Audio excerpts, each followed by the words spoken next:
Hammond City Council, public hearing agenda, November 19, 2024, 5:30 p.m. Roll call, please. Present. Councilwoman Gonzalez. Present. Councilman Wells.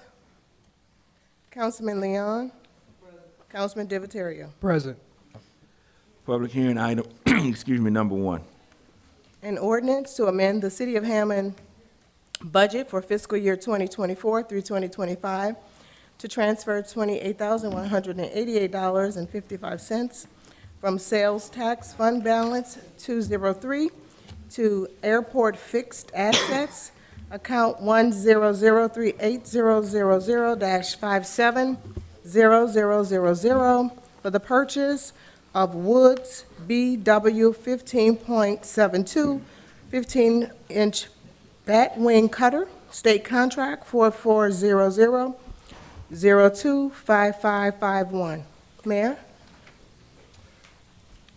This is a piece of equipment that we did not expect to break, and we're needing to replace it, and we're asking for your favorable approval to be able to go and replace this. Anyone from the public on this particular item? Anyone from the council? Hammond City Council regular session agenda, November 19, 2024, 5:31 p.m. Roll call, please. Councilwoman Gonzalez. Present. Councilman Divatario. Present. Councilman Leon. Councilman Andrews.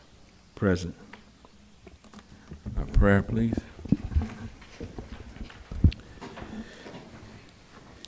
Eternal Father, we thank you on this day. We give you glory and honor and praise that is due your name. We thank you, Father God, as we continue to move through this side of this month that the United States and other countries have set aside as Thanksgiving. But we know that every day is a day of Thanksgiving. We thank you for your grace and your mercy. We thank you for wisdom, peace, knowledge, and understanding. We thank you for the purpose that you have placed in our lives. We thank you that our steps have been ordered by you. I ask that you continue to bless each person that is here, continue to bless our mayor, our city administration, continue to bless our police and our fire department. I ask you to continue to bless each council member here and their families, continue to bless their district as we continue to strive together to move our city forward. We understand, dear Heavenly Father, that a man's wage is pleasing in his own sight, but we know that the only way that is going to be pleasing is your way. So we thank you that everything will be done decent, order, pleasing in your sight. Therefore, you would get all glory, you would get all honor and all praise because it all belongs to you. In your darling Son, Jesus Christ's name, we pray.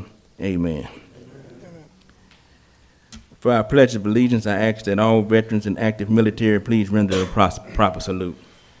I pledge allegiance to the flag of the United States of America and to the republic for which it stands, one nation, under God, indivisible, with liberty and justice for all. Can I get a motion to approve our minutes from our October 22nd council meeting, please? So moved. Second. Councilwoman Gonzalez. Aye. Councilman Leon. Aye. Councilman Andrews. Aye. Councilman Divatario. Aye. Presentation none. Final adoption of ordinance number 1. Final adoption of an ordinance to amend the City of Hammond budget for fiscal year 2024 through 2025 to transfer $28,188.55 from sales tax fund balance 203 to airport fixed assets, account 1003800-57000 for the purchase of Woods BW 15.72 15-inch bat wing cutter, state contract 4400-025551. Mayor? Once again, just replacing a bat wing cutter for the airport. One of the two that we have. Request your favorable approval. Okay. Anyone from the public again on this particular item? Anyone from the council? Pleasure of the council. Motion to approve? Second. Councilman Andrews? Aye. Councilman Divatario? Aye. Councilwoman Gonzalez? Aye. Councilman Leon? Aye. Introduction of ordinance none. Resolution number 1. A resolution to accept the proposed health insurance package for calendar year 2025. Henry Powell. Good afternoon, Council, Mayor. Good afternoon. So this is our renewal for next year. Blue Cross came in at an 18% rate increase over the prior year. This is the first time we've had a rate increase over 4% in about 4 years. So what we did, we looked at some different options. We got a proposal from United Healthcare, which was 27.7% higher. So we went back to Blue Cross and changing up the deductible a little bit, going from 100% coverage to 80% coverage. We got it down to a negative 3%. But by increasing that deductible, it would put more of a burden on the employees. So what we're proposing is taking that savings and applying it to the deductible funding as we've been doing in the past. The employee continues to have their $700 responsibility for a single, $1,400 responsibility for the family, just as it is now. Okay, so the funding would remain the same, and we would use the savings, the 3% savings, to help fund the additional deductibles. By doing that, we would save around $90,000 to apply to that funding. And then we talked about removing the employer-paid long-term disability. And the reason we did that is because we are now more police and fire covered than actual employees are covered. Police and fire already have a disability policy in place if something happens. So we're basically paying for 400 people to have disability coverage when in reality only about 180 do, okay, really have the disability coverage. So after meeting with administration, what we decided we would offer that policy to the employees now. If they choose to have it, they would pay for it. So by reducing that cost, we're looking at about a $20,000 increase from last year to this year versus the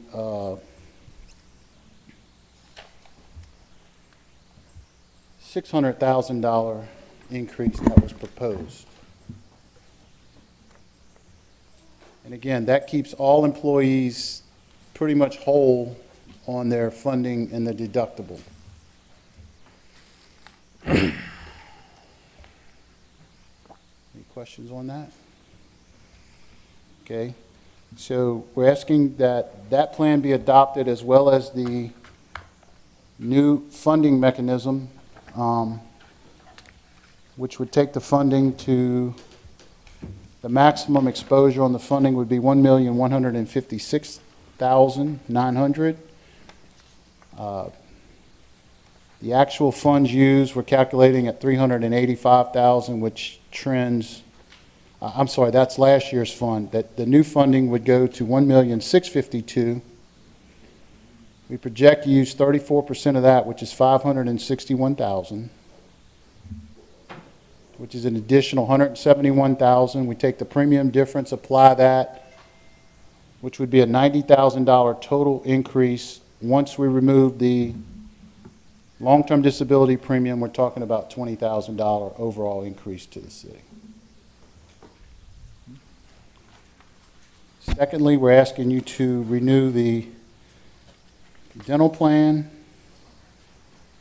which comes in at a 3.9% increase or about a $1 increase to the city's cost. The life insurance that you guys fund for the employees, which went from 0.148 cents to 0.169 cents. We did shop that out. due to our ratio of police and fire, it's getting a little bit harder to get life insurance because we are starting to get so many of the police and fire on the plan. So this came back as our best number. And other than that, that is the only things that you guys pay for. Fund. So overall, if all the numbers stick, which historically they have, you're looking probably at about an overall increase of about $25,000. Anyone from the public have any questions on this item? Step to the mic and just give us your name and city. My name is Jamie Hawk. I've been an employee with the city of Hammond for 28 years. I work for the police department. Every year, and in fact, last year, Mr. Sam brought this up at a meeting, it's always the last minute. I just seen this plan today at 3:30, have no comprehension of what this means. For the first time, I just heard him say about doing away with disability. What does that mean for the police and fire? How does that affect us? If it doesn't affect us any, why did we have it? So my question is why every year at the last moment this is brought up? We got a meeting. I think we sign up on Thursday and Monday. We don't know what's going on. We don't know what this truly means. We haven't had a chance to research this, and this is every year. And cost is steadily going up, up and up and up and up. Same way with life insurance. I've been here, started here. I was told it was based off my salary. I've been told I've maxed out for 15 years. Y'all gave us a pay increase. I'm still maxed out. I just don't understand this insurance. You know, I was on the committee. I got off the committee. I made suggestions. And basically, I was told this is the way it's going to be. So what's the point of having an insurance committee where you come from the police department to make your suggestions? It didn't matter because this was brought in. This is what you're told to choose from, and that's it. We don't have time to sit here and dig into this and find out what does this mean for the employee. So my question is, why is this always the last minute? Why this is not put out there? Why can't we see if there's other companies? Why can't we see what's going on? This is affecting us, you know, and I thank y'all for giving us a pay increase, every one of y'all. But since we got that pay increase, everything has gone up. Now our insurance is going to go up. So I just asked y'all, why is it such a rush? And it does affect us. It affects every employee, especially all the way the employees don't make as much money. You're looking at, which one are we going with? The 80% is what I seen on the third attachment. You're talking about 20% after your deductible. You think, I mean, people can't afford their diabetes medicine now. Can you imagine paying 20%? I'm gonna tell you, my coverage is $500 for a diabetic medicine. Now add 20%. That's gonna be over $1,000 a month. That's crazy, insane. And I understand what he keeps saying about we're adding police and fire. And you got New Orleans, you got Baton Rouge, you got New York. You got all these places got police and fire, thousands of them. So I don't want to hear about because we're adding police and fire, it's getting harder. Let's look bigger. Let's put it out there. You know, let's public, let the people see it. I don't see it until, I got to sign up Thursday, today's Tuesday. I got 2 days to look at this before I sign it, and I have no options. I have no way to discuss with the mayor. I have no way to discuss with y'all. I mean, something needs to be done to improve this process, especially for the employees of the city of Hammond. I understand the public is an effect of this because it costs them too, but it's not fair. I mean, we got people quitting from the city all the time. And if you're steadily going up on their insurance, you're losing a benefit while they want to stay. I'm going to be honest with you. I came here, and I've said here before in front of y'all many years, one of my draws to stay at the city and to come to the city, I live well, not in here. I live in LaRonger, but I live here. Everything, I buy my cars, I buy my clothes, I buy my gas, I eat here. Everything is here. My benefits is what keeps me here. I could have went to state police, but this is where I wanted to be. And I've been here for 28 years. We're losing. I see it every day. I can't get over how many employees we have lost in the last 5 years. It's mind-blowing. So all I'm asking you guys is to really dig into this and ask some questions. You know, how does taking away the disability from the police and fire, what does that mean? You know, he says we already have a plan in place. Yes, you get workman's comp. They pay a third or 3/4 or something of your payments. So if we take this away, are you taking that away from them? Are they only going to get 3/4 of their salary now and not the full amount? I just don't understand what that means. And I'm not trying to be a pain or anything, I just have questions. Can you answer that, Henry? That question she has on that, well, what does that affect? This was presented to the city well over a month ago, okay? The issue was we had to get another proposal because of the rate increase, okay? Once we got the other proposal, which was not competitive with United Healthcare, we looked at the options within Blue Cross Blue Shield. The premiums are actually not going up, they're going down. The funding is actually staying the same, so it's not increasing on the deductible side for the employee. The 80% takes effect after either the $4,000 or the $8,000 deductible is met. And the old out-of-pocket was $5,000, which the employee was responsible for $2,000 of that. Now the employee is responsible for $2,350. The employee was responsible for an additional $4,000 last year. Now it's $4,700.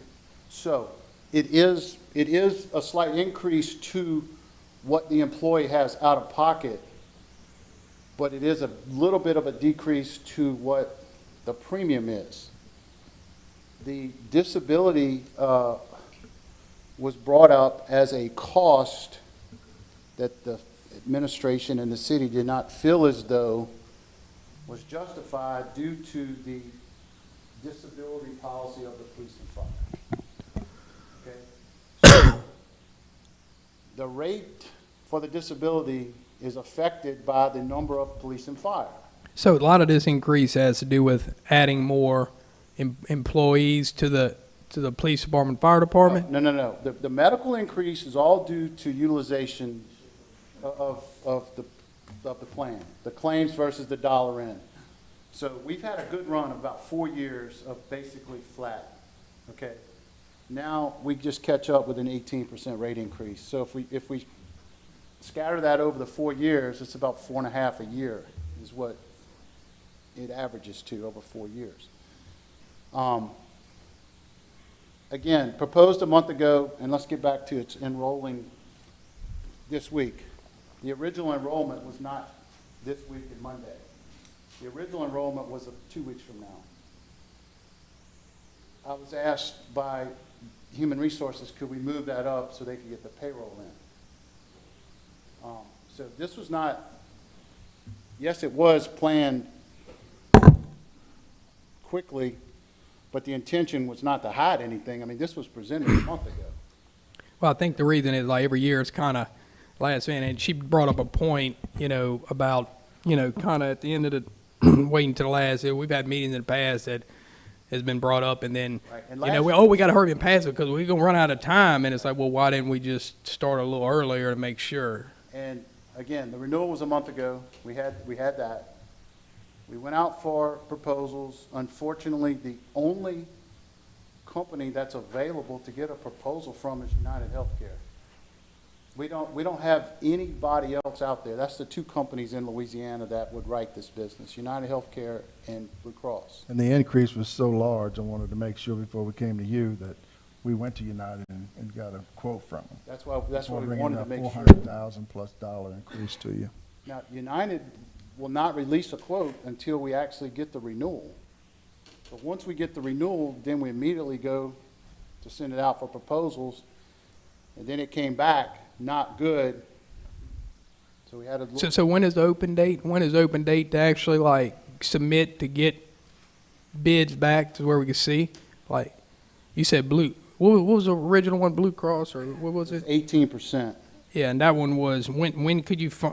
When is the doors open for that one to actually get the price That was released about a month ago. a month ago, and then United, you said they don't And open it it. took about 2.5, 3 weeks to get us those numbers. Okay. Charles, when did we meet? Yeah, we met about a week ago, I think, yeah. Yeah. Once those numbers were back from United, we immediately had the meeting. So there's really no way to speed it up unless we don't get another proposal. I just didn't know, like, you can't just send them all out at the same time to get bids, or like when it They won't do opens? not unless they know what the renewal is. Okay. I mean, they'll tell you, we're not going to give you a proposal until we know what the renewal is. I think what we're looking at, it's not Mr. Henry's fault. HR didn't do their part. I received my letter today. And it's a shame, and, like the officer said, it's not on you, Mr. Henry. It's HR. They should have sat there and notified or let us know something, Not so much as me, but the employees. Originally, it was not set for Thursday and Monday. It was not. We were going to do it later, but I think they wanted, HR and payroll wanted to try to have it sooner so they could get those payroll deductions in their system in time. And when you keep saying payroll, help me out on that.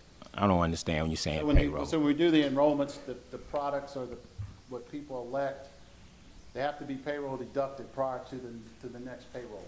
Okay. And that's why I think they wanted to speed it up to get it done. Yes, sir. And we were, again, the enrollments were set for a different time than Thursday. Yeah, I was only called 2 or 3 days ago yeah. to change.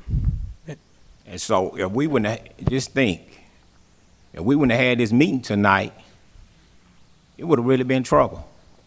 Because this should have been presented to us. Now, we were to submit it, the other meeting, I think you guys had canceled. Yeah. The original intent was to bring this to the council, that meeting, that's the week of Thanksgiving. But with that meeting being canceled, we recognize this would be the only opportunity before December 10th to have it discussed to the council and voted on. If we wait till December 10th, I think the concern is that's not enough time for Human Resources to do the enrollment and to get those numbers in the payroll system so that we can have those deductions hit before January 1. Okay. So part of this is the holiday calendar. I will say to the point of could we have done this sooner, we are absolutely talking about doing it sooner. We're looking at some changes in accounting and human resources that will kind of move all of our personnel matters to human resources right now. Some of it's done in accounting, some of it's done in human resources. That's maybe not the most efficient way to do it. I know Diana is also wanting to start looking at insurance earlier in the year, so we're not waiting until the end of the year to bring it to the council or bring it before the employees. So your renewal is always generated 90 days prior to the effective date. Yeah. So once the renewal comes out, we have time to look at the renewal, and if this was a 0, we could have been going a month ago when it came. It come to you with a 0% increase, there's no reason to look at it. But because it was so large, we had to send it out to try to get a better proposal. Well, this is my thing here is that it's not about you, Henry. I mean, this, and you got to prepare for it to go up every year.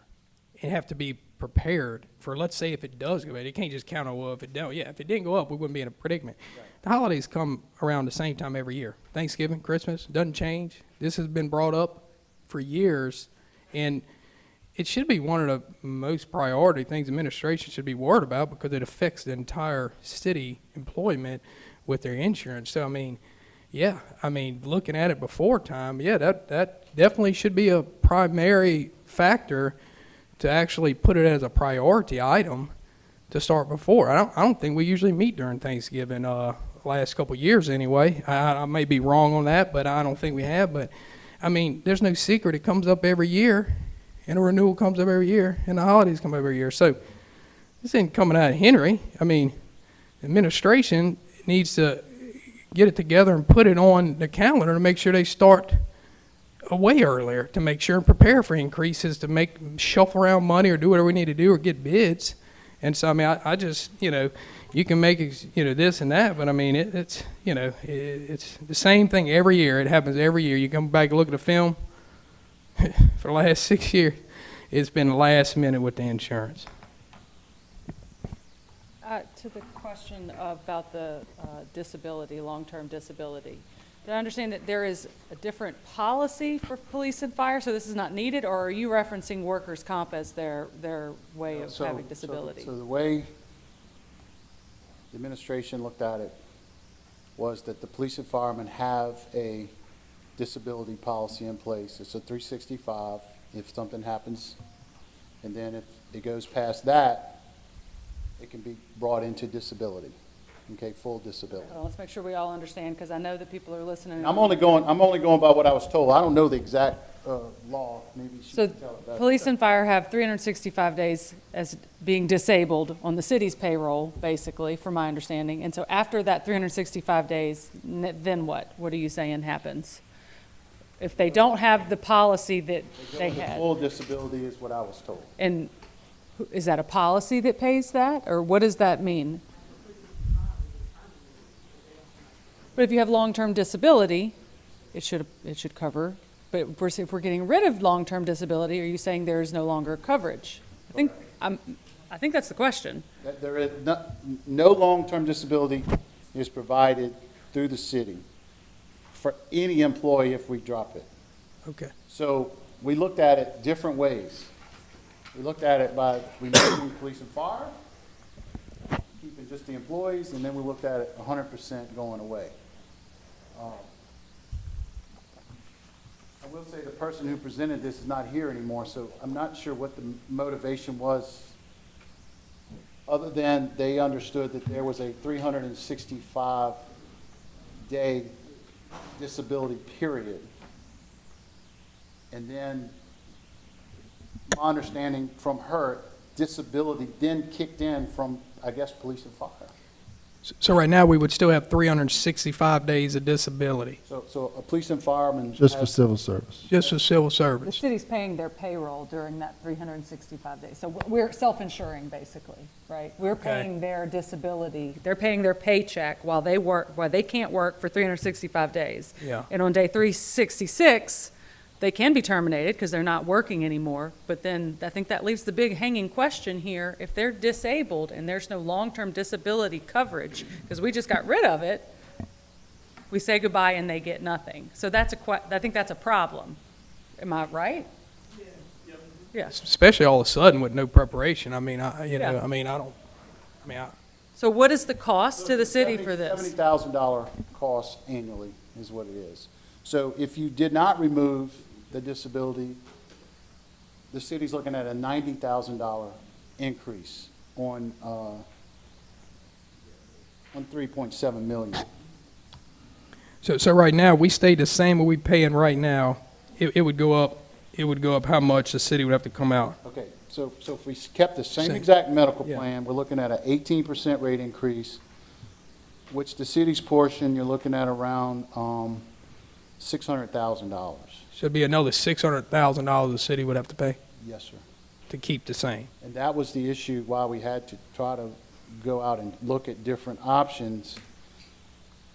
I personally feel like option one doesn't meet the eye test, but it does not affect the employee tremendously financially. I know it's 80% after the deductible where it has been 100, but again, our out-of-pocket only increases, and I say only, $1,350. So, Henry, does that mean, so someone has, if we have option one, have gone through their deductible, maybe they have diabetes medication, and they've gone through their deductible, and it's a single family, so they've got a $4,000 deductible, of which the city paid $3,300. So they are really only out $700, Correct. right? And then there is an annual out-of-pocket limit, which is $3,650. So $6,300. a little bit less than $2,000 is additionally what this person needs to pay, and then $2,350 is what they would have to pay. they get everything covered? 100%. Right. Okay. Now, The 2,350 only applies to medication. It doesn't apply to, I'm sorry, it does apply to everything. It's just services, It does not apply to medication. everything, yeah. Last year it only applied to medication, this would apply to everything. So whereas last year they had the 3,000 deductible, then 2,000 additional, which only applied to brand name drugs, this year, after the deductible, they would be responsible for 2,350. That would apply to all services. So yeah, so some of the deductibles change up a little bit, and then the large change is going to be after 365 percent.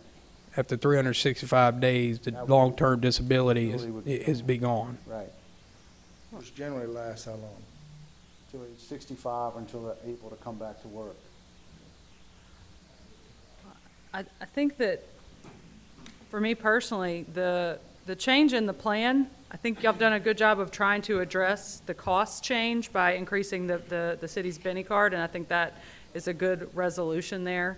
I think dropping the long-term disability would be a shock to people, and, I mean, even if there's one person that really screws over, that's just not right. We have not talked about it, and nobody planned for it.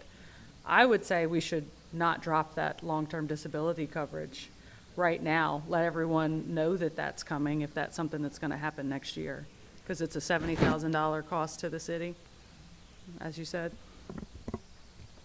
Correct. Yeah, that's just my thoughts. So, okay. So yeah, so if we went option one, then, and we kept the long-term disability, we would just have to come out of pocket $70,000. The city would have to come out of pocket, and your employee would be responsible for additional $2,350, which is $1,350 more than they had to come out last year. And they only had to come out that money on brand name drugs. This plan, they're going to have to come out of pocket on every service after their deductible, which if someone has a major illness, would cost them the additional $1,350 that they didn't have to pay last year. But also go into what we've looked at in the past. There's a vast majority of employees that don't ever even meet the deductible. So Right. it's not like we're talking about every employee is going to be out But of it would pocket an extra affect- $2,300. Like she said, it would affect her because of her medication. And that's the primary people who it does affect, is those people on those high-dollar medications. To your point, you had a maximum exposure of $1,156,900 of funding. You funded $1,106,000, and to date, we've only used $385,000, which is 34.5%, which is the exact amount you've used over like the last 7 years. So that number don't move very much. Even though the funding may go up, the utilization still kind of stays the same. But the 80% plan would affect those people primarily taking medication. There was no way to reduce this cost and have enough money to fund additional deductible without going this route, okay? So there was other options, but nothing appeared to work out as good as this one. So we could have enough money to at least continue to fund the front end of those deductibles for the employees, where the majority of your employees use that, where a smaller portion uses that additional money. However, that smaller portion that uses that additional money uses it. Right. Okay, and then they have to come out of pocket for that additional. It will affect people who are taking drugs certainly more than those who not, okay? So in her case, yes, it would be a situation where she would come out more out of pocket, but premium-wise, it went down. The premiums didn't increase. So, again, every option that we looked at and presented and met with Charles, nothing made sense like this did because of the money. Now, certainly, if we switch things up, the money will change, okay? So, and you said what's the biggest contributing factor to 18% increase in 1 year? It's just the claims in versus premium, claims out versus premium in. So we had almost 100% loss ratio this year versus last year when we only had like a 75%, and we had a 0 last year, a 0 increase. So Just want to make sure if there's any ways to prepare, like going forward, any way to make any any type of preparation to kind of I mean, prepare for another 18% next year or whatnot. So I mean, if there's anything that we can do internally, or anything that could. unless you can figure out how to reduce the cost of medications and treatments, I don't think so. Yeah. And apparently, they don't always just take it off of, let's say, the city of Hammond. It's more of everyone that they insure and how many claims. Is this what you were telling me earlier? How many claims? So the overall utilization of medical insurance in 2024 was way higher than 2023. And it all comes back to inflation. Things cost more. I mean, it doesn't just affect food and gas. I mean, it affects everything. Healthcare is no different. So, and I'm not blaming the whole thing on inflation. I'm just saying that the utilization in medical insurance in 2024 was way higher overall in our country than 2023. And it just so happened that you guys caught it this year after 4 good years. So,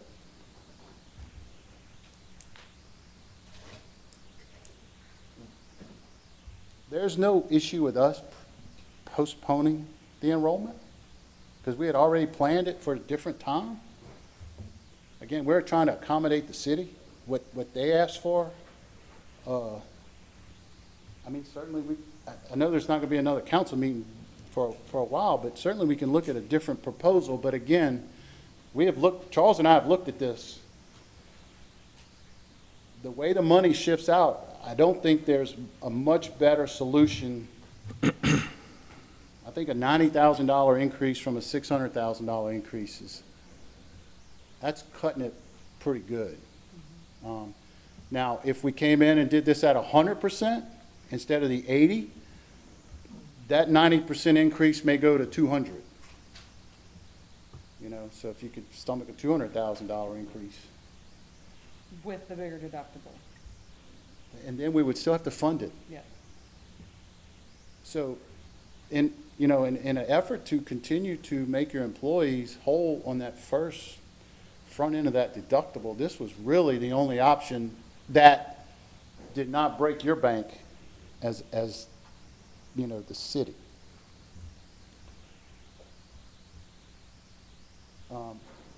You want me to address the life insurance part of it she brought up? You can. Yes. Go ahead. Yes. Okay, so basically, the city gives everybody a $30,000 policy, and then they can buy additional coverage. I think it's $100,000 maximum. So if someone's at that maximum, the only way they can get more is they have to answer medical questions. And frankly, if you answer yes to any of those questions, you don't get the coverage. So we are stuck at 100 for the most part, and although you're almost a 400-man account, it is hard to get that 100 any higher because of our police and fire makeup. And I'm not trying to blame this on police and fire, but we do have much more police and fire than we have regular employees. And it just happens to be a hazardous industry, that we're looking at with 3/4 of your employees in that industry. So it's kind of hard to get that 100,000 more than 100,000 of guaranteed. And if you don't take the 100,000 at the time it's offered guaranteed and you want to get more after that, you still have to answer the questions. So it is hard for anybody to go over 100. So basically, the maximum somebody could really have without question is 130,000. So that's why we're at 100,000 of guarantee issue. Now, we did get MetLife to give us an open enrollment this year where you could get up to the 100 if you didn't already have it. So, ask you this here question, Mr. Henry. Yes, sir. Ms. Janie, so what you looking for, what you need? My question is, he said last year, the medical part, the prescription part went up. The year before, it didn't. Well, all of a sudden, when the medicines went up, the claims are going up. Well, if people can't afford their medicine, you're gonna have higher claims. And the same way this year, if your medicine's gonna go up even more this year, you're gonna end up having one or two things. Either people are not gonna buy, so your claims are gonna go down, or they're gonna be in the hospital more from getting sick. So, I mean, it all plays together, and I understand y'all doing the numbers thing, but I'm looking the other side, and where people can't afford their medication and they can't come to work. We work with a skeleton crew as it is. We don't need anything less. You know, I'm talking about coming off of COVID and people being sick and easily able to get sick off of other issues and stuff. So I'm just trying to understand these numbers because I see on this page where it shows 80% after deductible. But I'm looking at where it's got like, I don't know what the tier medications are, but when you get to tier 3, 4, and 5, it drops down to 60%. So that means you gotta pay 40% of your medication on those tiers. Is there a max? I mean, when we get to this max, so could we, I mean, if there's a max, you should be able to say the employee should not be out of pocket more than this. But I don't see it on this page, but I was looking in the book page, and it showed where the family and where an individual, it had on there, it could be, I think, individual was like 20. Here's 6,350 for a single and 12,700. Whereas last year it was 5,000 and 10,000. So this is the max that we will have to pay. Correct. So, where's that other page that, Which piece? it was in the book part where you had the book section, and it showed the money for the prescriptions. Like, I think it had family was like 4,000 something, and it had individual was Right like here. 2,000 or something. Yeah, right here. So, on the deductible breakdown, is that saying like on a family I can pay up to $4,700 for prescriptions out of pocket? And is that on top of my deductible? So you would get, So it can cost me it would, $10,000 this year? but last year it was 3,700. But I don't remember. Now it's 4,700. But I don't remember ever seeing where it had an additional 4,700. It was 3,700 last year. Okay. So that's what I'm getting at. So every year So for it's the an last additional, 2 years. it's additional, it's an additional 1,700, Mhm. an additional 2,700 and 1,350. And I understand y'all working hard to crunch these numbers, and yes, people in the city were getting older and cost a little bit more. But my biggest thing is every year it comes around, and I understand you said they got 90 days to renew. I worked here for 28 years. This didn't start, y'all, until the past, I would say, 6, 7 years. I worked here, Mr. Irwin Jenkins, we never had this. I'm sorry. We never had this. I mean, we had books that they handed us, the employees was able to read. See your options. When we had our meetings and stuff, we had options, and it wasn't always just with one company. You had Aetna, you had United Health, you had all kind of people, you know, where everybody's seen what it is. And what I'm getting at is if we can see, then I wouldn't be here questioning, what does this mean, is all I'm getting at. And I think it's the preparation part of it, I guess, at the last minute, I guess, the big concern. I mean, you just, Again, Yeah. everything is ready. And enrollment was not scheduled for Thursday. But what I'm saying is, how can we get this out, like, before y'all come here today, is what I'm saying. How can we get this out where if this is this insurance company, and you said you had some others, where can we see all of this? So when I see these as an employee or citizen, and I see these and I say, well, yeah, that is the better thing. I shouldn't even have to come up here to ask questions because I can see it in writing. It's better to go with this plan, not have to come up here to a council meeting to ask questions in front of everybody to understand the insurance policy that they're presenting. So Let me ask you this question. So you said 90 days. Does the 90 days start when you putting plans together? And the reason why I'm asking, because I work for the school board, we received our stuff like 3 months, not 3 months, either the second or the third week in October. And we had up until November the 15th to make a final decision. So we had a long time. Mr. Jenko was sending that stuff 2 or 3 times a week to make sure that you was reading it. That was And what you're saying, what we used to have. right, With the school board, my mother also works there. Right. You have an option to choose what insurance you want to go to and what you can afford. And like he's saying, this one has higher prescriptions, where as far as, you know, the other one, you might have another one that might have better on prescriptions that an employee may want to take, and it's higher on services. We used to do that, and sometimes we paid extra out of pocket ahead of time, so you didn't get caught behind when you're in the hospital. And I'll be honest with you, yes, I'm one of these employees. I had a shoulder surgery. Believe it or not, a shoulder surgery was $100,000. It was ridiculous. And that was just that. That's not including all the physical therapy and stuff. And he's right, inflation is crazy. But the thing is, if we can have options to where maybe as an employee, I pay a little extra to have better coverage for my prescriptions or whatever, then that should be an option that I could have. And maybe like you're talking about somebody that never meets their deductible, maybe they want the higher deductible, yeah, higher deductible, yeah. which helps the city kind of balance Yeah. the issue out, is what I'm So- getting at. So is there any reason why we can't have this sent out like October or something, So or start a little earlier? we can't compare ourselves to the state. I mean, we're talking about hundreds of Yeah. thousands of people versus 400. Okay, so the state basically only has one carrier. They have 7 options. We have one carrier, and we could have more than one option, no doubt. We had that in the past. She was right. People bought up if they wanted the better plan. That's not a problem either. If someone wants, if we want to have the same plan that we had before, and someone wants to take that plan, and you guys say, okay, we're going to pay for the 4,000 plan, but if you want the other plan, it's $150, you know, or $250 a month more.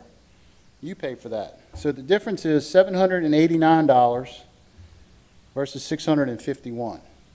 So if the city would continue to pay 100% of the $651 and someone wanted the better plan to buy up, they could pay the difference. I think that's what she's talking about. And that's the same way the state plan is. So they only have one carrier. And back in the day when what she was talking about, guys, there was 20 insurance companies. They all went bankrupt. So we're left with 2 or 3, and that's it.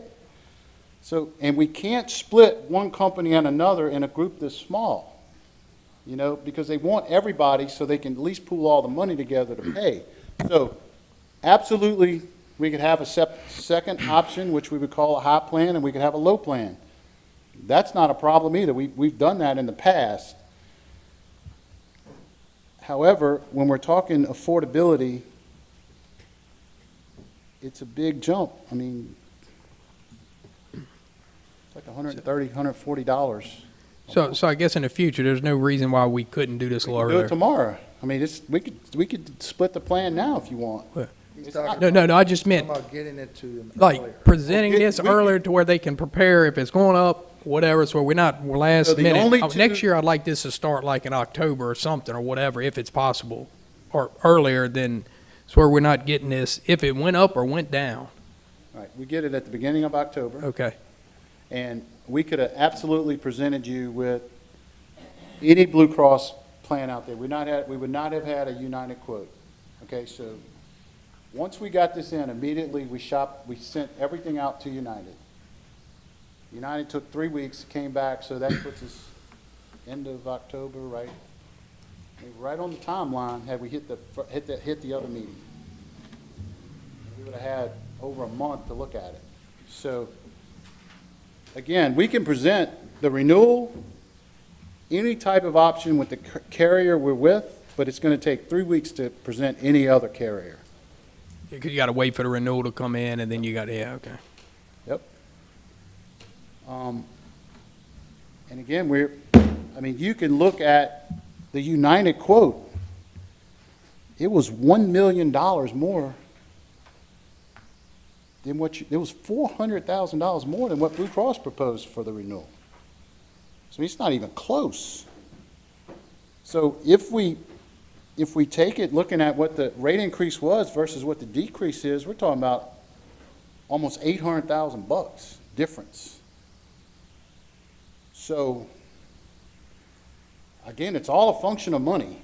If the city wants to absorb the $600,000 to have the better plan, then certainly Blue Cross wouldn't mind taking it. So, again, looking at every option we could look at, we figured this one to be the best one that would not put an employee in jeopardy financially.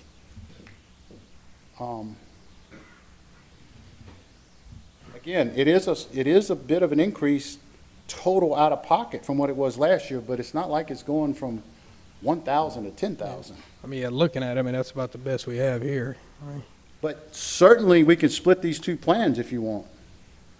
I mean, if someone wants to continue on the better plan and you guys want to do that, we can do that. We can offer both plans and they would just buy up. And Jamie, is that what you were talking about? Yeah, that's what we used to do. We could buy up, so you pay on the front end when you get it out of your check, which you can pay, you balance it out, compared to when you get a bill in the mail and all of a sudden they tell you, you know, you owe $500 in interest. But you're talking about pre-funding the deductible, right? Not the premium, not the plan. I'm talking about like, So we used to have two plans, and then we had where people could pay all of their responsibility up front to the city. Is that what you're talking about? No, she's talking about paying more to get the 100% deductible. right, like, because I think when I looked on there for the family, I think this plan is $159. Family's 1,251, but you would deduct these two. No, it's I'm sorry, employee and child. You'd have to reduce this from there.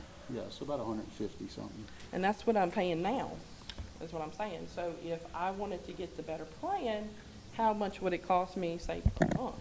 Probably about 200 something dollars a month. So if I choose. So yeah, you just want the option, so you can offer that to the people if they want that option to go with? Put the plan into two plans. That's what I'm saying. If we could see what that is, I mean, what I'm getting. Comparing if it, yeah. it's less than what I would have to pay extra for, or I get better service, because you gotta understand, when you go into some of these doctor's offices, they want money up front. They don't wait for you to do your medical procedure. They want it then. And if you gotta come out of pocket 20%, and But I promise you, if you do the math and pay the higher premium, that's what I'm saying. I don't it's know gonna what be it is. exactly the same as what you do here, but you're gonna pay the premium no matter what. So the money's gonna almost And I'll be be exact. honest with you, I'd rather pay up front, because when it comes to the end of the year and I'm trying to get all my bills, because sometimes you get the bill in the mail and sometimes you don't get the bill in the mail. You see what I'm saying? So not only that, is it better coverage on the medical, of the prescriptions? Or is it the same? Well, it's better, but you just pay more.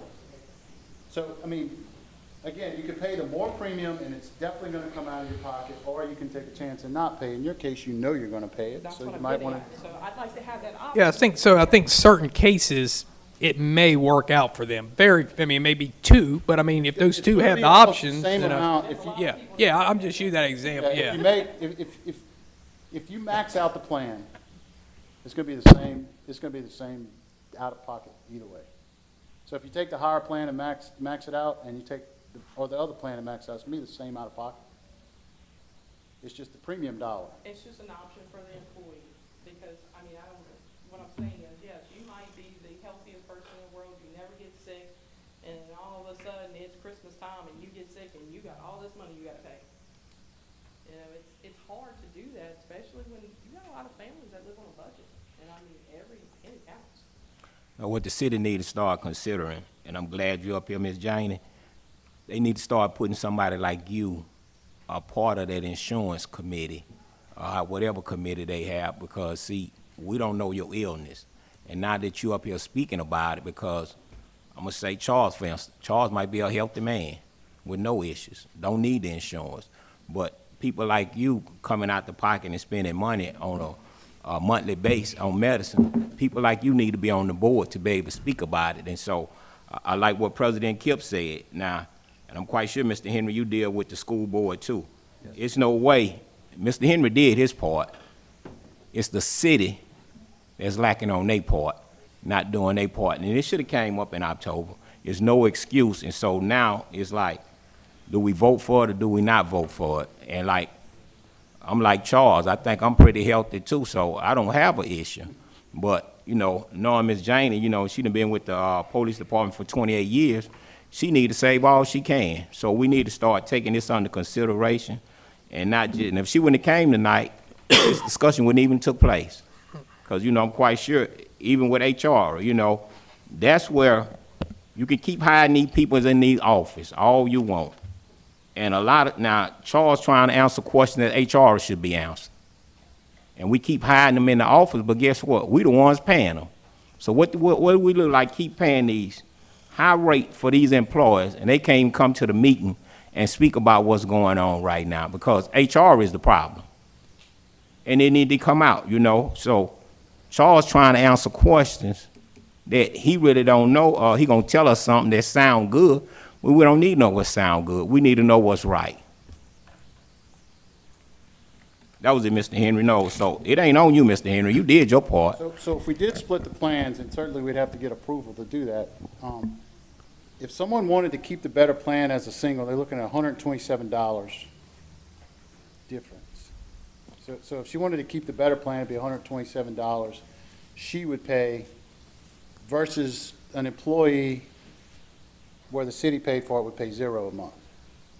Okay? So that's if we split the plans. How much will it cost the city? The city would still stick to paying 100% for the 80% plan. Yeah, that wouldn't change. We'll go with that, but then the actual employee would pay the difference, whatever you want to pay. correct. So if there's no problem with that, So no matter what, you pay as the city $651, no matter what. That's on option one. You pay the $651, and if someone wants the better plan, they pay the difference in $651 and $789. so, Are we able to do that tonight with a resolution adopting option one, with giving employees the ability to pay for the Just renewal? have to get that approved, but I'm pretty sure I can. when's the deadline? Do you need to go get that? Like, can you wait till the next meeting to get it I'll approved? probably get If it you- approved by Blue Cross tomorrow, but I just want to make absolutely sure they'll Yeah. approve it. Yeah, so I mean, you have to come back. I don't want to say yeah, but until they. So you have to come back to us with it. I wouldn't have to come back if you just make it a As condition. long as you approve make- it as a condition that, hey, Yeah. this is Okay. the plan, if you want to It's upgrade. accepted, All yeah. right.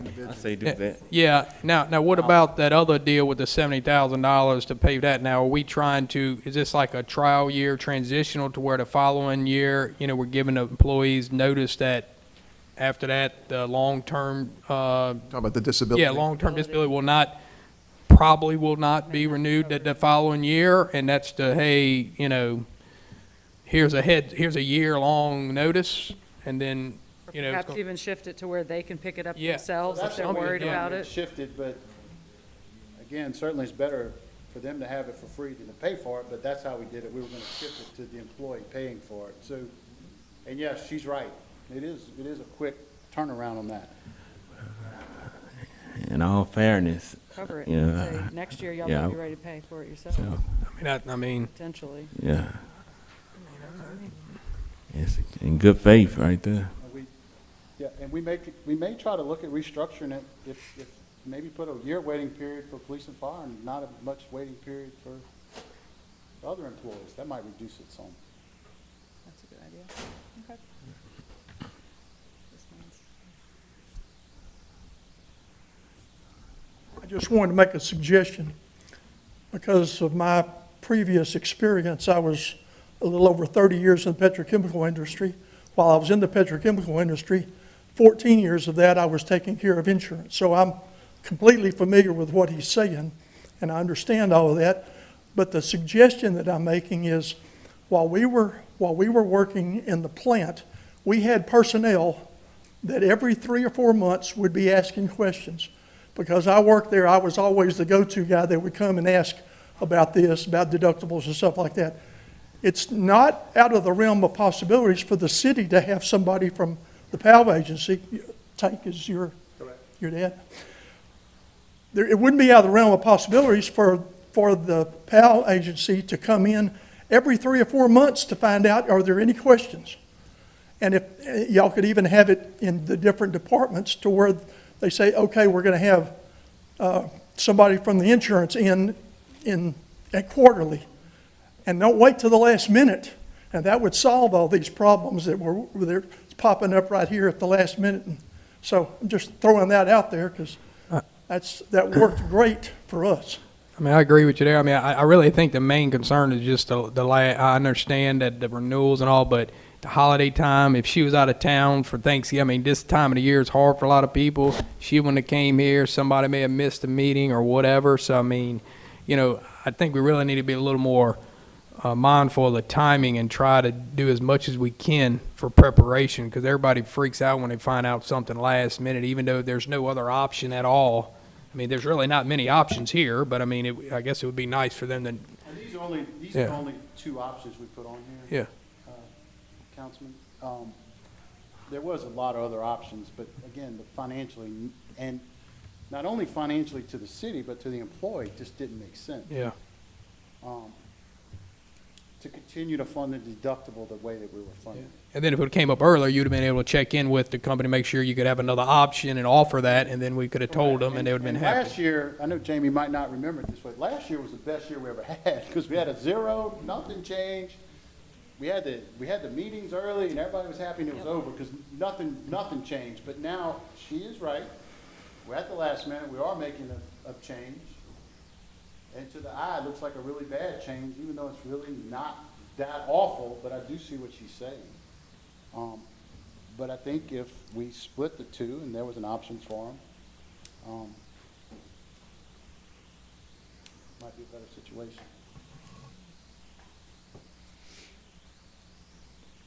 All right. Anybody else? I'll make a motion that we accept option 1 and conditioned on Blue Cross's, Blue Cross Blue Shield's acceptance of the, giving employees the option to renew at the higher rate at their cost, that the employees be given that option, and then also to include the long-term disability coverage. Second. And all understanding that if Blue Cross says no, we won't split it. We've just adopted, assuming it passes, option 1. Right? We get that? Okay. I just want to get approval. Councilman Divatario? Second. I mean, yes, aye. Councilwoman Gonzalez? Aye. Councilman Andrews? Aye. Councilman Wells? Aye. Councilman Leon? Okay, thank you, and I'll be in touch with Josh tomorrow. Resolution number 2. A resolution to approve a change order in the amount of $224,300 to the contract with Kelly Construction Group LLC for the Hammond Downtown Event Pavilion Project. Tom Pistorius. I present That's it what was again. given to me. Mr. President, council members, citizens of Hammond, we're here to talk about the pavilion project downtown. We have a very favorable bid. The contractor didn't have a whole lot of work going right now, but that's getting ready to change substantially. In fact, when we put it out for bid, we put an alternative, which would have taken one section out of it, because it may have been over the $1 million mark. We were looking at the $1 million mark, because that's what the council approved back in May. So we knew we had to stay within that guideline. The bid came in a lot less. Talking to DDD, they have a greater need than the way the building's laid out. They've got 28 spaces. By extending it out another 40 feet, we can go up to 36. The biggest problem, they have 50 vendors. This facility is a first-class, quality facility that you don't have anywhere on the North Shore. People going to come in to Hammond. This is a marketing tool. They don't come walking through this facility and say, wow, look at this. I wish we had something like this in our town. It's got to be a good place to live.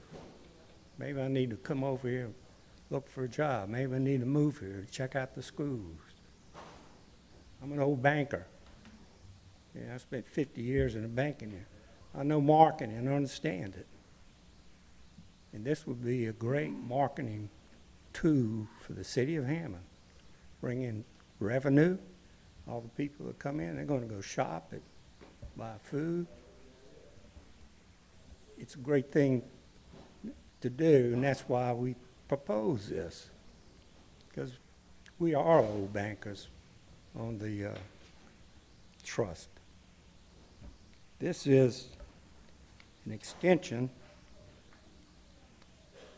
of the facility. They had 40 feet. It would still be under the $1 million mark. We've got some other expenses to pay as we're winding down, dissolving the authority, mortgage authority. In fact, John Fiducia and I have a meeting with legislative auditor tomorrow, his staff. This is a pretty complicated thing to get into. You just don't unplug it like you do a corporation. You got a lot of bells and whistles, things you have to do, hoops you have to jump through, because they monitor whatever you do. The trust has very strict guidelines in it, and you have to live with those guidelines. But we're bringing this to you. We had 10 contractors bid, which was very good.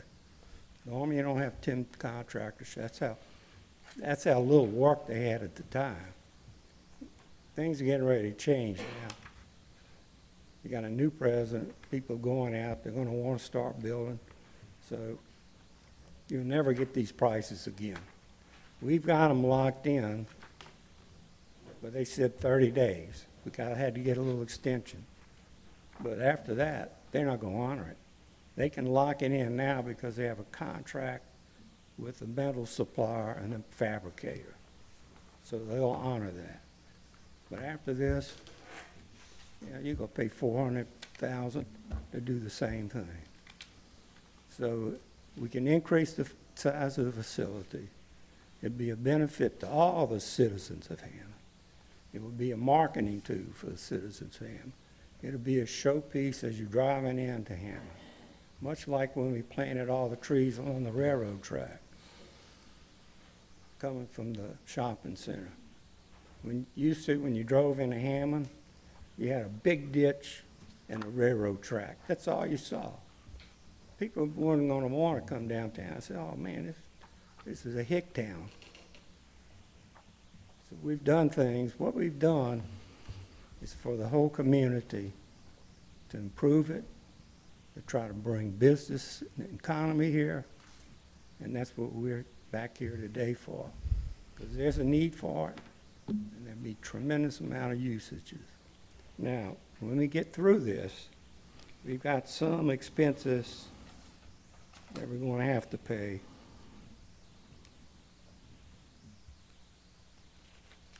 We're going to have to pay up to $50,000 to try to dissolve it. It's probably going to be more in the range of 20, but just plug that in. If you do that with the costs we have, we'll end up with, if you put the 50, we would end up with $270,000 to give to the city of Hammond. So at that point, you'd be able to use that money for other projects. We're restricted on what we can do because it has to be used for public works. And that's one of the criteria of the trust. And the trust indenture is like the Bible. You've got to do what it says. But you can use the money in those parameters. And this is one of the parameters. It has to be for all the citizens. In fact, in the trust, now this is the revenue from the operation of the trust. In that, the trust says none of the money from the revenue of the trust, the operation, can go to an individual person. It's in there. It's got to go to the citizen. So you've got to do something, a project that benefits all the citizens of Hammond. That's where we raised the money. We've been working on this thing for 45 years. We got our heart and soul into it. We want to give this to the city. We're not asking for anything. We were never given anything. We never got a nickel when we started this.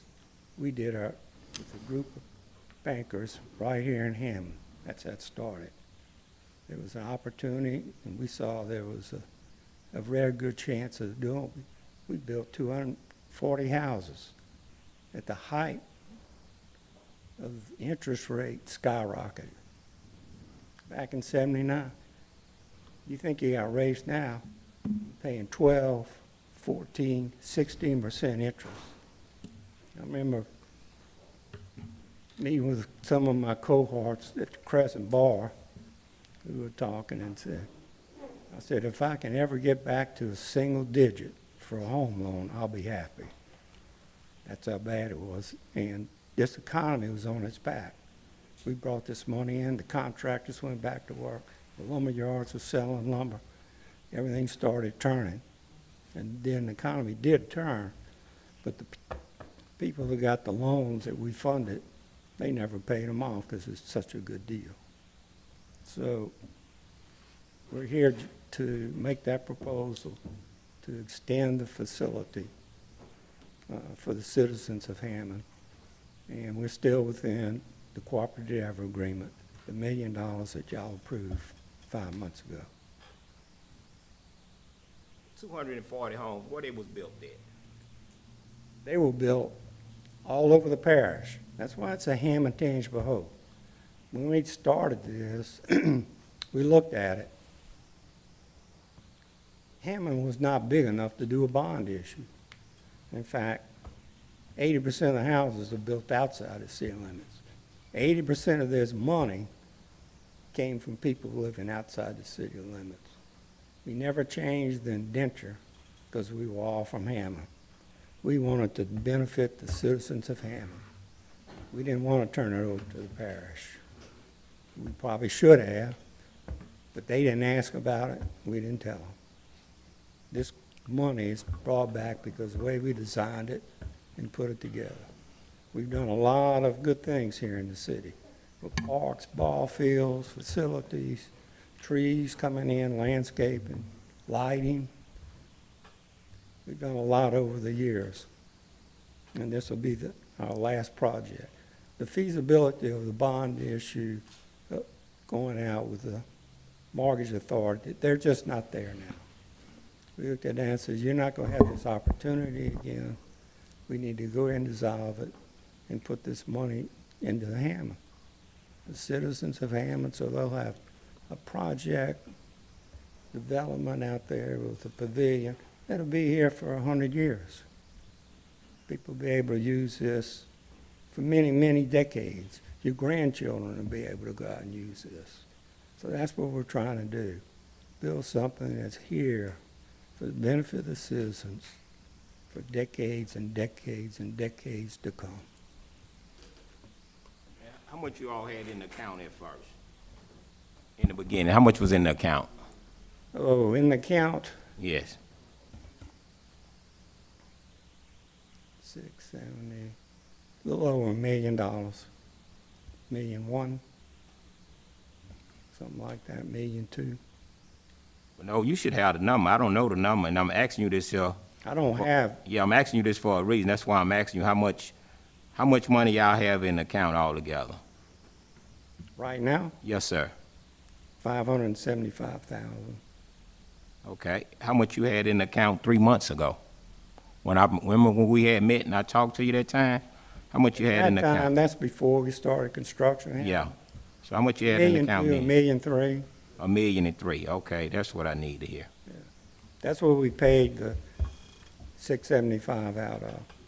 Okay, you started out with $1.3 million, and so altogether the city was really over $1 million, right?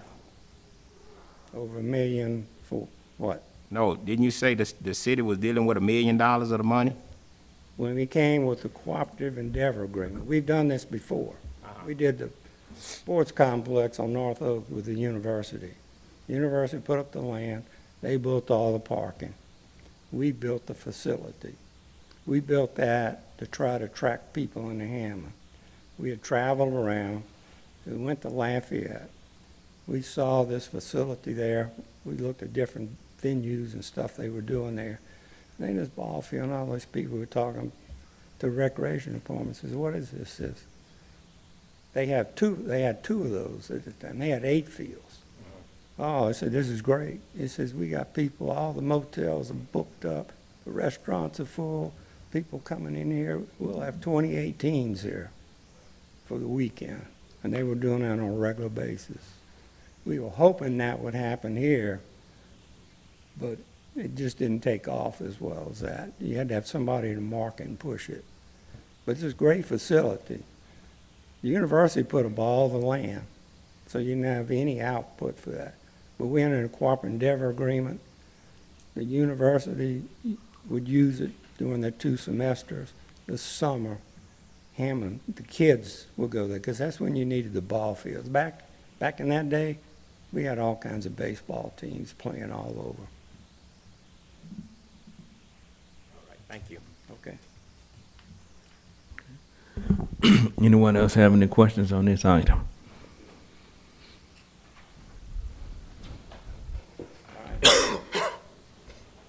Okay. The first question, before I ask the question, I just want to say, we appreciate everything that you've done with the Home and Mortgage Authority. One of my questions is, basically, do you think there's better ways that we can actually utilize the funds for its intended purposes, that you guys actually raised funds? I'm pretty sure there's a lot of nonprofits here in Tangipahoa Hole Parish that can still use it to help citizens actually achieve home ownership. Well, this is actually a funding source. Okay. We didn't build any houses. We didn't make any loans. We were able to go out and sell bonds to buy the mortgage loans from all the banks and the savings and loans. Okay. That's what we did. So this is a financing vehicle. Gotcha. And that's the way it was set up. There are restrictions in there. You gotta be careful when you try to go and use it for individual, for housing. Mm-hmm. Can't go to an individual person. But The trust says that. Yeah, but the trust's initial intended usage was to help actually citizens No. achieve home ownership. Am I correct? Yeah. Correct me if I'm wrong. It was designed to build houses, because we were in a dire strait at that time. When I went to Washington to get the legislation passed, this wasn't even legislation, it was federal legislation to put this in place. Okay. I met with Russell Long, he was the finance chairman in the Senate. Okay. And I didn't know Gillis Long, but we met with Gillis, he was from Alexandria. Mm-hmm. Gillis was the whip for the Democratic Party. He carried a lot of weight. When we went through, we sat down and said, we want to do this. I said, okay. We didn't have any real criteria, exactly what we had to do. We had to kind of rough it out. We told him. He's the one we went there and said, well, we want to do this. He says, wait a minute. You have to go to low to moderate income. Yeah. I said, that doesn't bother me. Why? I don't want the millionaires getting some of this money. Right. Because this will be a very, very attractive rate. I want the common working man, the citizen, to be able to go out and build them a house and help your community. Mm-hmm. And that's what we did.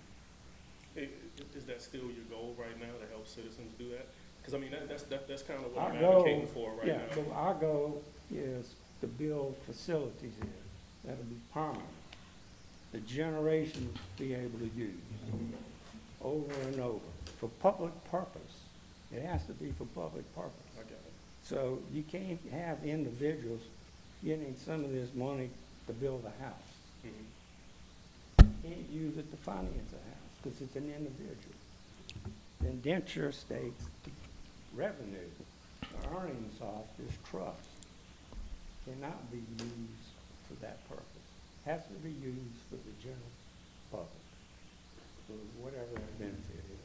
Okay, so That's so a whole. that's never been the fund, that's never been the trustee, that's based, they've never helped individuals purchase homes? No. That's never been, because it's my understanding that actually that trust was did away with, and that's what it actually was meant to do. No, just to help no. people on, maybe I'm misinformed then. We're a financing vehicle. Okay. We sold bonds in New York, brought the money back. We could buy loans very cheap because it's tax-free. Got it. We went to the banks and savings and loans that were here that time. Said, we'll allocate this much money. You find the people who want to buy a house and build it. It was, we were Well, worried about. that's what I'm Yeah, talking about. So that was the intended purposes when you guys started. to build houses, yeah. What happened, the rates were so cheap. At 5 o'clock the day before, they were gonna take applications. Yeah. When they locked the doors, people lined up in front of the doors. Mm. They spent the night out there, there were so many of them. They wanted to get, because there's a limited amount of money, Gotcha. so they went to get it. Okay. But it's always designed, any revenue residual that came through the earnings off of this, or the bond issue, we made a little money on the interest spread, was to be used for the citizens. It wasn't designed to go back. And that's my ask right now, is what I'm kind of asking the council. If that was the intended purpose, can we, is there some type of vehicle that we can utilize to use it for those Well- purposes? I mean, I think the pavilion is great. I think what they're doing with it is going to benefit the community. But at the same time, the remaining funds that Well, are that's that are up to there. the city. Right, that's why Yeah. I'm requesting with the city council if they can do that. No, Because the money be turned over to the city. They're the beneficiary. Yep. They have no ownership interest or right to ask for anything. This is being given to the city. They will be able to determine where they want to use that money. Right. What's the best thing. And my last statement is, instead of just burning through the funds just to use it, just to make sure that we can, either use it or not lose it or whatever, however we want to call it, if we can find a better instrument to actually use it for the citizens itself, I think personally, its intended use was really, really good, and helped a lot of citizens probably in the past. The small amount of research that I have done on the fund, basically, they helped a lot of people. And I'm just here just to advocate that maybe we look at trying to use it for its intended purposes. You want to have some money. Thank you. But you're not going to be able to go out and do another vehicle like this with the money that's here. Well, if we got nonprofits, I'm sure there's multiple. Well, they're nonprofits in nonprofits, parish yeah. that can actually grab the torch and Well, continue your all right, work. let me tell you what You you know, can, let me tell you what you can do. Mr. Stan. Yeah. Come on, Bishop. Yeah.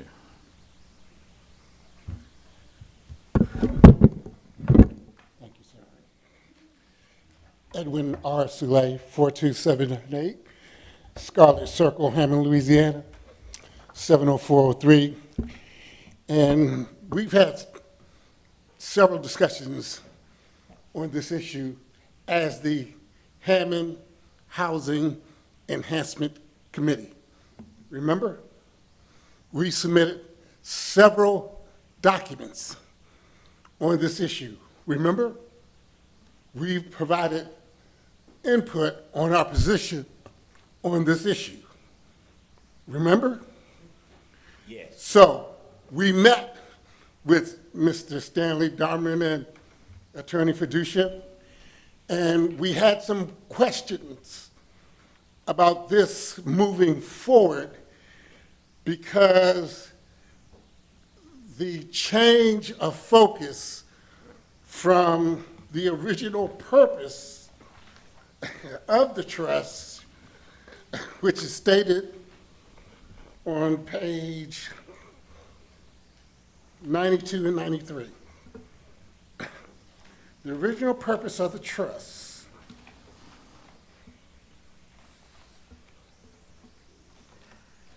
Here we go.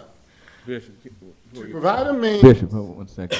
Can you make sure that mic is on? Somebody's saying that they can't hear on you. To provide. There you go. All right. To provide a means of financing the costs of residential ownership and development that will provide decent, safe, and sanitary housing for residents of the city and the parish at prices they can afford, and it goes into a lot more information. That's the original purpose. Now, years down the road, Mr. Dameron and Attorney Fiducia claim they filed amendments, okay, to change the focus to public service projects, okay? Attorney Tom Hogan did extensive research on these amendments, could not find where those amendments were approved by the bond trust. But I also want to point out this other fact here on page 96 of the trust documents. These are the trust documents that Mr. Dameron said are very specific, and they talk about what you have to do. And it says on page 96 of the trust document, in the event that the governing body of the city should increase the number of trustees by amendment hereto in accordance with the act, then either such case, the governing body of the city shall appoint the successor or additional trustees to the board of trustees in accordance with the provisions of the act.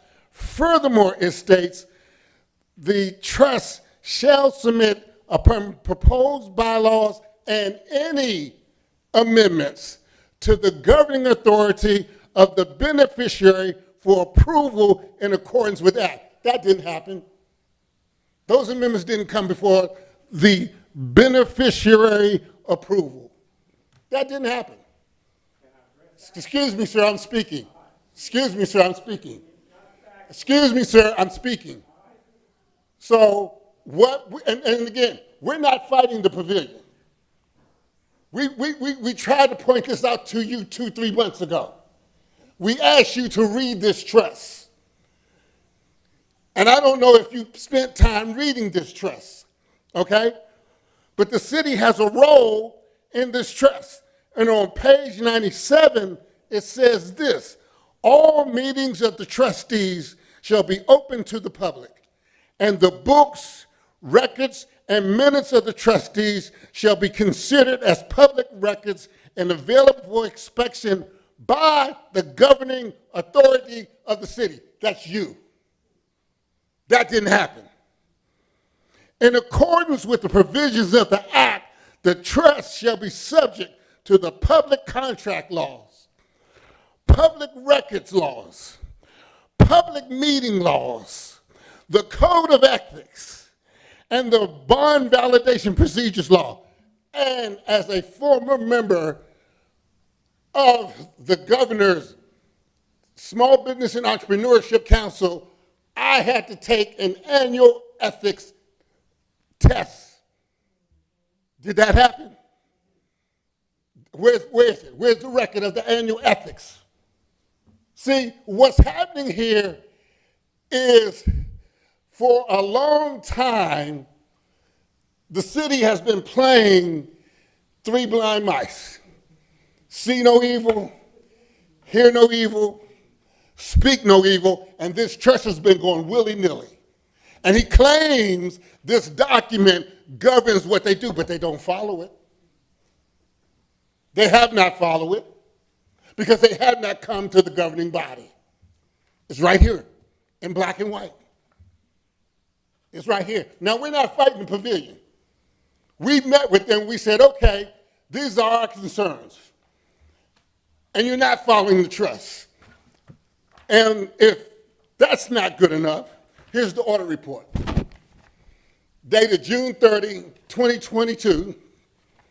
And the audit report says, the Hammond Tangipahoa Home Mortgage Authority is a public trust created through a trust indenture dated February 20, 1979, period.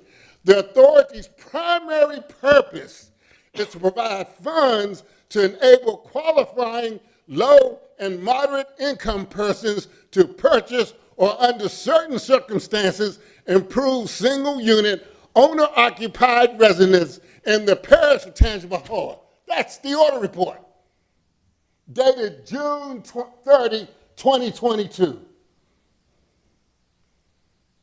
Y'all can be ostriches and put your heads in the sands and pretend that there's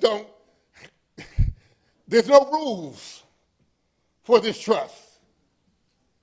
All we're saying is you spent taxpayer money for the Hammond Housing Growth Study.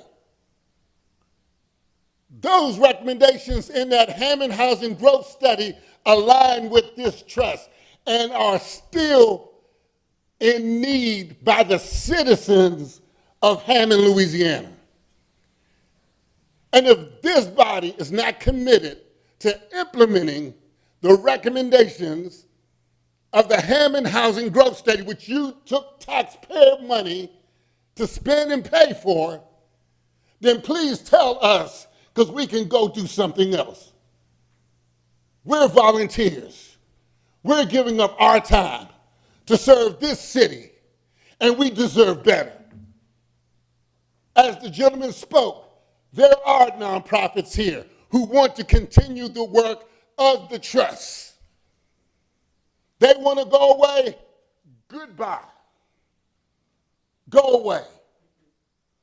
You created a CEA to give the city $1 million. You can create a CEA to have that money go to Mixon Clayton Foundation or some other nonprofit that can do the work of the trust, which aligns with the Hammond Housing Growth Study report. You remember that? You remember that? Yes. You remember that? So are you committed to that Hammond Housing Growth Study report? Are you committed? We would like an answer.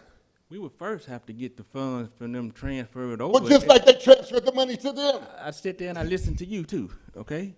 What I'm stating is this.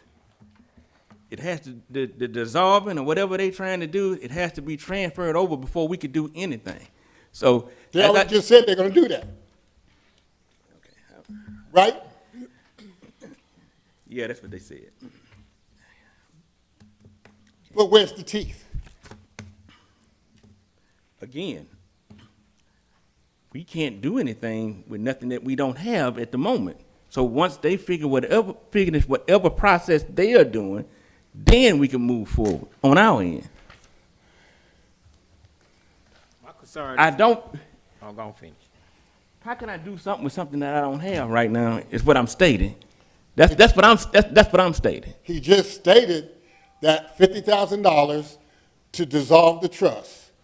That's going to leave about $275,000, which he said they were going to turn over to the city. He just got up here and stated that. And I heard exactly what he said, but it has not been given to the city first in order for us to do anything. My point is what I'm trying to make. I understand that point. And once we get to that point, then we can cross that bridge. I'm committed to it because we set up and we voted on that. We put money on it. And if I'm not mistaken, you represent me on the board. Yes, sir, I do. Okay, so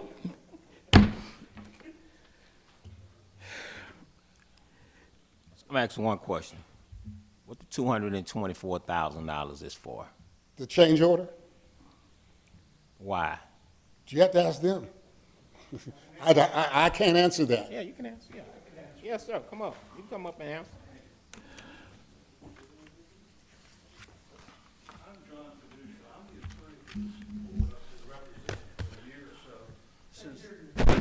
I'm sorry. Can't You're hear you. speaking Can to the you mic. speak He in the couldn't mic? hear you in the I'm back. John Felicia. I've been the attorney for this board for the past year or so. And actually, years ago, I served for a year on the board when it went from 16 people to 5. And the gentleman makes some representations concerning amendments. Let's not get into the weeds on that. What we have today, though, is a commitment. This is a public trust. This is not anything but a trust.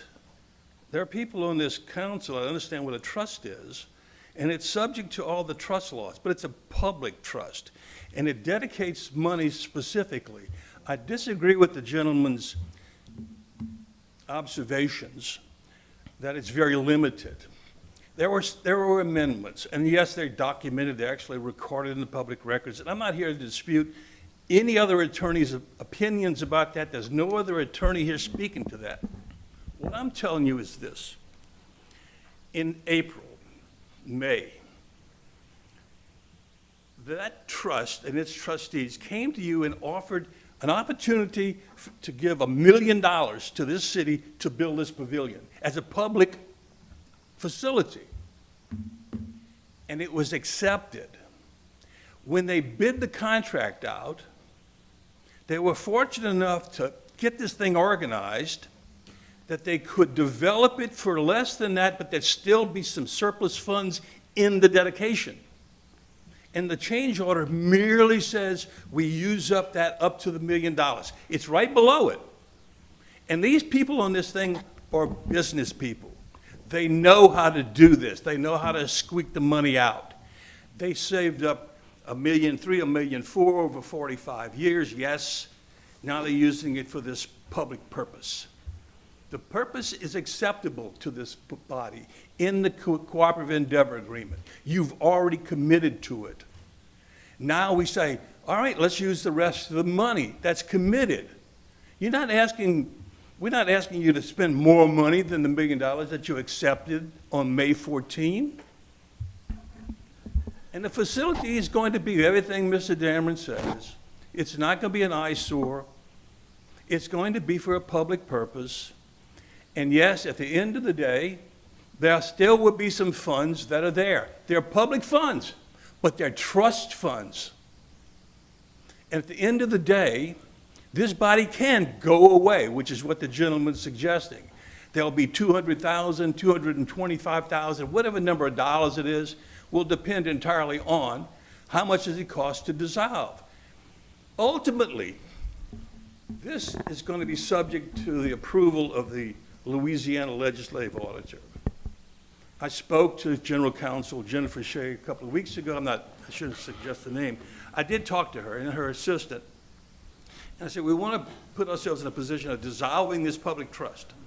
We want to give the rest of this money, the balance of these funds, to its beneficiary.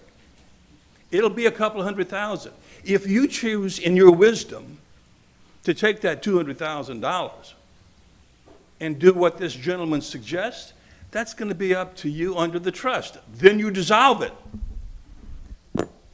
But right now, I'm only asking you to give me the change order that uses up the $1 million you approved unanimously so we can finish the pavilion.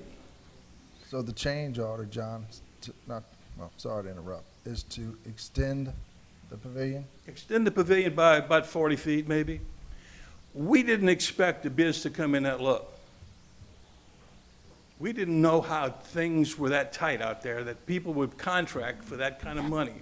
So you have dedicated funds sitting in our trust funds to give you that balance of $200 and something thousand. Whatever's left over after you do that, the city is the beneficiary. Right, well, let me ask you this quick question Surely. here. The change order goes through. Whatever it costs, Yes, sir. you put the number in there for. The number's specific. I got that. I'm talking about the additional fund, whatever it costs to dissolve, and then whatever left. Yes. When does the dissolvement process start? Is my question. It will start immediately after the change order is approved and we get the commitment from the contractor. They'll do it for that price. Because frankly, I've already talked to the legislative auditor, and by the way, they set this meeting up tomorrow before we came here tonight. I didn't know anything about it. I contacted them and said, what do we need to do to get you at the legislative auditor's office to approve our dissolution? And they said, we'll get back with you. So they have a conference with us tomorrow. And I hope to be able to report as soon as we spend this, as soon as we write a check to the city of Hammond, the beneficiary, for this additional $2.25, we start the process of dissolving. And then you got the money, you do what you want to do with it, folks. All right, thank you.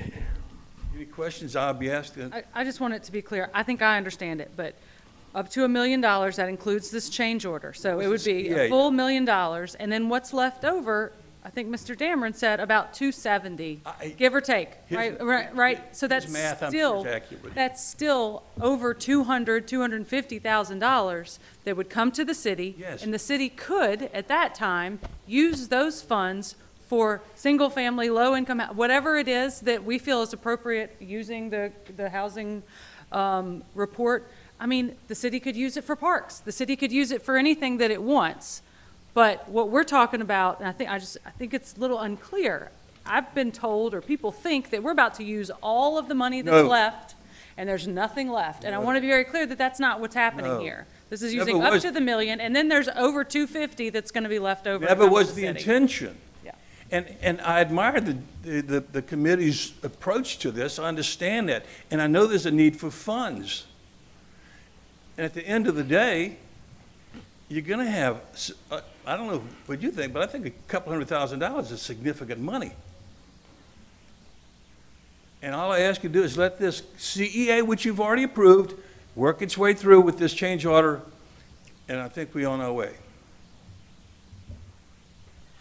To me, where I see a problem at, you done added on to it, 200 and you said 25,000. That's why I see a problem at, why the add-on, why this here wasn't talked about at first. I said earlier, when this pavilion was bid out, there wasn't any real clear picture of what to expect in the marketplace for this unique kind of a development. The $1 million was projected to be what it would cost. It came in substantially less, but we've already dedicated, you all voted on the $1 million. So we're using up the dedication. The money's dedicated to your use for the pavilion. That answers your question, I think. No, okay, let's go back to this here. When the architect drew it up, and the architect, you in here, right? Did you draw it up adding on the 40 feet?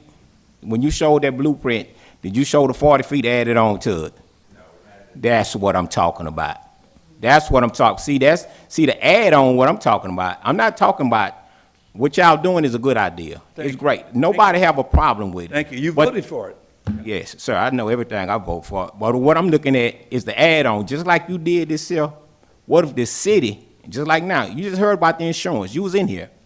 Okay, $60,000, $70,000 more, $90,000 more.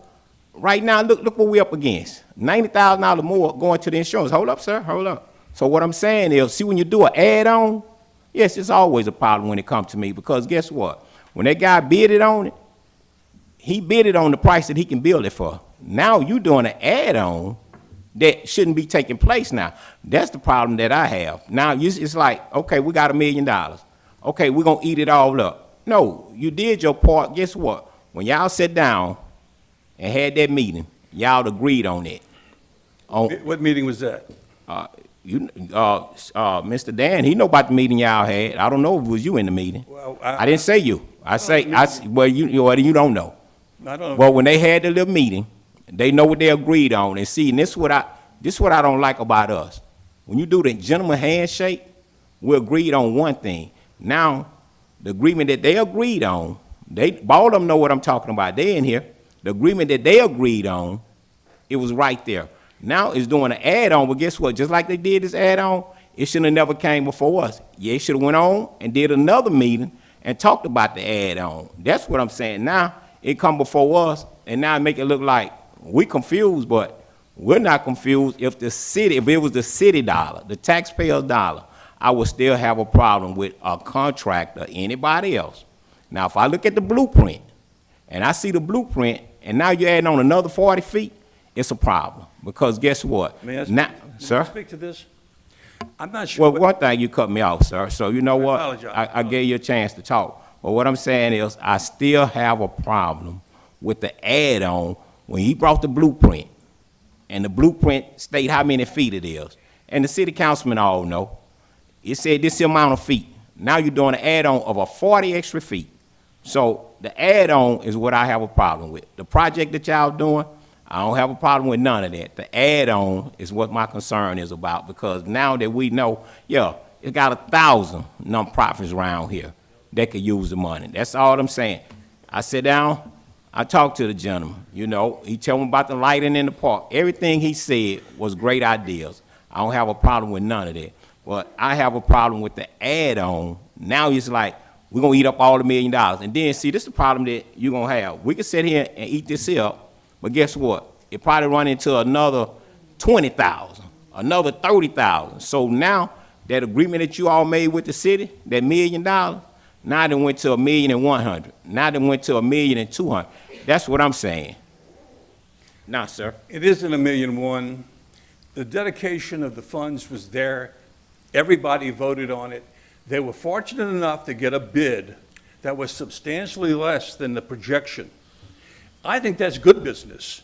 Now, I don't know what meeting you're talking about, but when I met with members of that housing committee, we clearly told them that these are trust funds. They can't be used for their purposes. We apologize for that, but we're really willing to move forward with this public work, and we're ready to dedicate $1 million to that public work. They were fortunate enough to get bids that were substantially less, but the money's then dedicated, and we were fulfilling that part of the CEA. There's nothing surreptitious about it. There's nothing sinister about this. This is a project that was projected to cost $1 million. It came in less. I know that at the end of the day, there will be funds left over, sir. And this public trust will give it to the beneficiary, and you're the stewards of that money. How you see to use that, that would be in your judgment. We're just asking for this. Now, there's a building going up. It's already started. We have a chance, as Mr. Dameron pointed out, to complete it on schedule, and it'll serve the public for many years.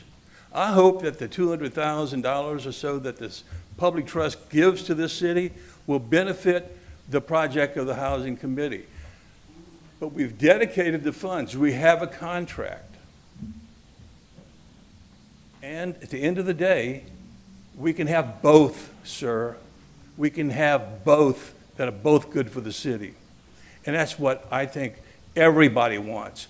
What's good for the city? Can't we have both instead of all this or all that? We got both. That's all I asked for. Thank you. Any questions? I'm sorry. Campaigns. My concern is they presented the city councils a gift for y'all to be good stewards over it. Look like they went away from the original plan. You got to be careful what you accept and what you vote on, because now they locking y'all in, telling y'all what y'all have to do with money. Sound like a dictatorship to me. I'm going to give it to you, but you got to do what I say do with it. So you went away from the original plan.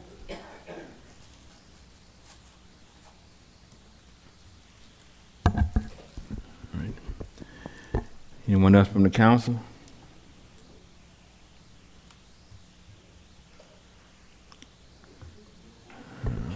Pleasure of the council.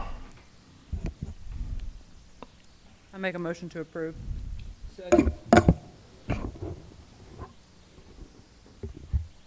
Councilman Divatario? I vote in favor of it, aye, but I do want to make sure that those funds are still there, that are still left over there, and, you know, the housing corporation, the housing board committee that we put together has some influence on those funds. So I vote in favor. Councilwoman Gonzalez? Aye. Councilman Andrews? Aye, and I agree with what Councilman DiVittorio said. Councilman Wells? No. Councilman Leon? Aye. Resolution number 3. A resolution to authorize the city council to retain a lawyer under section 4-02 of the city charter regarding the building department according to the terms of his proposed engagement letter, and authorizing Councilman Kip Andrews or other appropriate representative to execute the proposed agreement in the interest of efficiency and limitation of costs to designate a council committee composed of Councilman Kip Andrews and Sam DiVittorio as primary contacts for communication between the council lawyer, Councilman DiVittorio. This is the, the resolution on here for the building department. It kind of started whenever we had an issue that took place with the, that everybody knows about, with the permit that was issued from someone who passed away that's no longer with us. And it was done improperly, and it needs some more further work to take place to make sure it doesn't happen again, and find out exactly what happened and what all is really going on in there. So this is what, and we need some expertise in that is that has more experience and legal advice and attorney to conduct this, and hopefully find out what's really going on and improve the situation going forward. Anyone from the public have any questions on this item?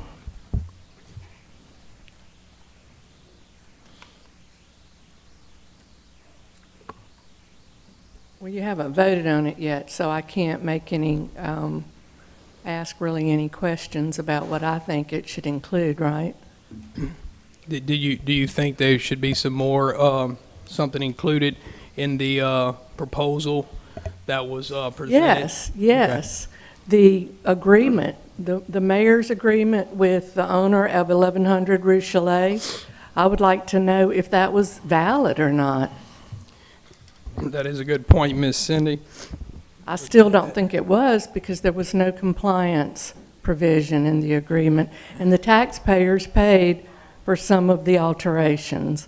And I'd like to know if these attorneys can find out if the taxpayers can be reimbursed via a lien on the property against the owner.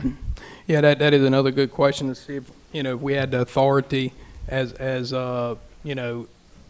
the public body to make an agreement to pull up a property, concrete on somebody's property that did something that did not fit the code of what was going on over there. I agree that should probably be added to this proposal, and looking into it. And also, did we ever get the information from the inspection, Andre? Did they go? Because I didn't get called. Obviously, I'd imagine I probably wasn't welcome there or whatnot. But I didn't come with the meeting that was set. I guess did it happen? Yes, there was an inspection, and the building official went out and looked at the property and determined it was in compliance, and it was an inspection report. Is there like pictures and a report of some type of documentation? There's a report, yes, Okay. sir. There's no No pictures, no video. The owner didn't want pictures or video of the inside of his house, but there is a report. Okay, all right. Is that a public record, the building official's report? Yes. Excuse me. Yes. I'll get a copy of it, Miss Cindy. Barry here is here tonight, that presented a proposal. Barry, would there be any problem, if you want to come to the podium and speak, with adding any of that to the proposal? That would be solely within the council's discretion. Okay. It would be up to a majority of the council to basically give us our marching orders. So you can answer that question with the other council members as to what you want looked into. That's within y'all's discretion. We wouldn't be calling the shots on that. You tell us. I was saying that the council would call the shots on that. They would direct what, basically the scope of any investigation we would conduct on their behalf would be. We report back to them. So if they met and decided to expand the scope to look into whatever the particular situation was that the member of the public was discussing, certainly we could look into it at that point. I believe the council would be giving, or would have the power to allow us to subpoena documents and everything through the council from the appropriate public entities. So yes, we could at that point, but you would have to tell us to do it first. We're not just going to go do that on our own. Let me ask this question. Where would that actually fall on here? But I just received this when I got here tonight. I haven't had a chance to to look at none of this? Where would what fall, sir? That, if it was to be added, up under what part would that fall up under? Well, right now, it's limited. What we've done is tracked the scope that was discussed in more detail at there was a council meeting after y'all had passed the resolution for an investigation. It appears there was some scoping discussed at a later meeting. That was what was sent to us that we've based the scope right now on, which it seems to be investigation into the building department, more particularly permits that were issued during a window of time, August 27th, 2021 through November 27th of 2024. I'm not familiar with the actual property addresses that were just discussed. If the permit that is involved in that is actually already within the scope of this, then it's already called for here. If that project would fall outside of that scope, you would just have to pass a resolution saying, look into that project in particular or expand that scope.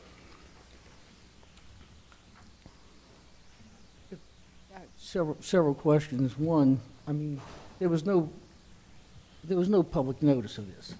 We received this engagement letter at some point today. Cindy, did you read this? Okay, so I guess to your question, you know, one of the things that you said you were worried about reimbursing the taxpayers. The city. Did you, in here, he's billing you $400 an hour with no threshold. You understand that? Okay. But you're worried about whatever we spent, whatever was spent on that front yard. It wasn't tens of thousands of dollars. And I understand you're concerned about your neighborhood. So one thing was there was no public notice given, so that's why nobody's here to even talk about this or to ask questions. I mean, we're talking about a huge amount of money here. We're talking about a very in-depth study for what started out as one question. I'm going to concentrate on the fact that you have a permit that was issued from a city office from a guy who's no longer with us on a project that shouldn't have happened. It was notified. That's a fraudulent signature. You can keep ignoring it and whatnot. This happened in my district. I'm trying to protect every day the values of my district, and I think that should be the goal of the city of Hammond. And for this to happen like this, there's a problem, and we need to look at it and fix it. And we can continue ignoring it, but there's a problem there. And I'm speaking because it happened in my district, and it happens all the time. I mean, it's just a lack of management throughout the deal. We had several months ago somebody coming in here saying they had an occupational license to do a log cutting business in a residential neighborhood, wasn't in my district. You know, it just continues on and on, that building department, on and on. And we have a problem, and you know, if it protects the values long term, this is minute money to spend since we cannot get any answers and get any improved workmanship from that department with this. I mean, this should have never happened. And yeah, if you want to fault anybody, look at administration. This could have been stopped. We shouldn't have been here because the emails are sent to check on this, and they did it anyway. So we're here right now because the administration, not because anybody else but that, because they were notified. The driveway itself did not need to be stopped. It was within code. So you're incorrect there. The house itself, Robbie Miller spoke at a meeting last week, and it struck me what he said. You can't control bad neighbors, but you can control them through the codes and ordinances, which we do. The wood cutting business that we're speaking about, Brad Stevens is dealing with that, has been. That driveway was pulled up to appease the neighbors, because I know you're very passionate about your neighborhood. You don't have a homeowners association bylaws, from what I understand, which makes it a lot easier to keep people from doing things similar to the individual with the trailer coming in from Ross Downing. legally, by code, he can do what he's getting ready to do with that space that he wants to park the trailer. So that being said, you know, the driveway could have been done, and it was done. The signature on the permit was a signature that was digitally placed on all permits. The building official passed. We've been there, and you know, see, I'm sure. So there's so much you can do, but you have to do it legally, and you have to do it through codes and ordinances and what have you. If they're done wrong, there are avenues through the court system as well to take course. This gentleman did not want us on his property. We all went and looked around over the fence, wherever we could, until we were stopped, you included. And it was a situation on the inside of the house, was I went with the first time with the building official to see if there was sheetrock blocking the middle of the house, which at that point in time there wasn't. There was a door. That being said, here we are today. It was all notified, and Mayor, I wouldn't expect any other response from you because it's your building department office, and you're wanting to make it sound like it is great and wonderful and nothing really happened and was addressed. So I wouldn't expect anything different from what you just said right now. Bottom line, the facts are the facts, and there's a problem over there, and a problem happened.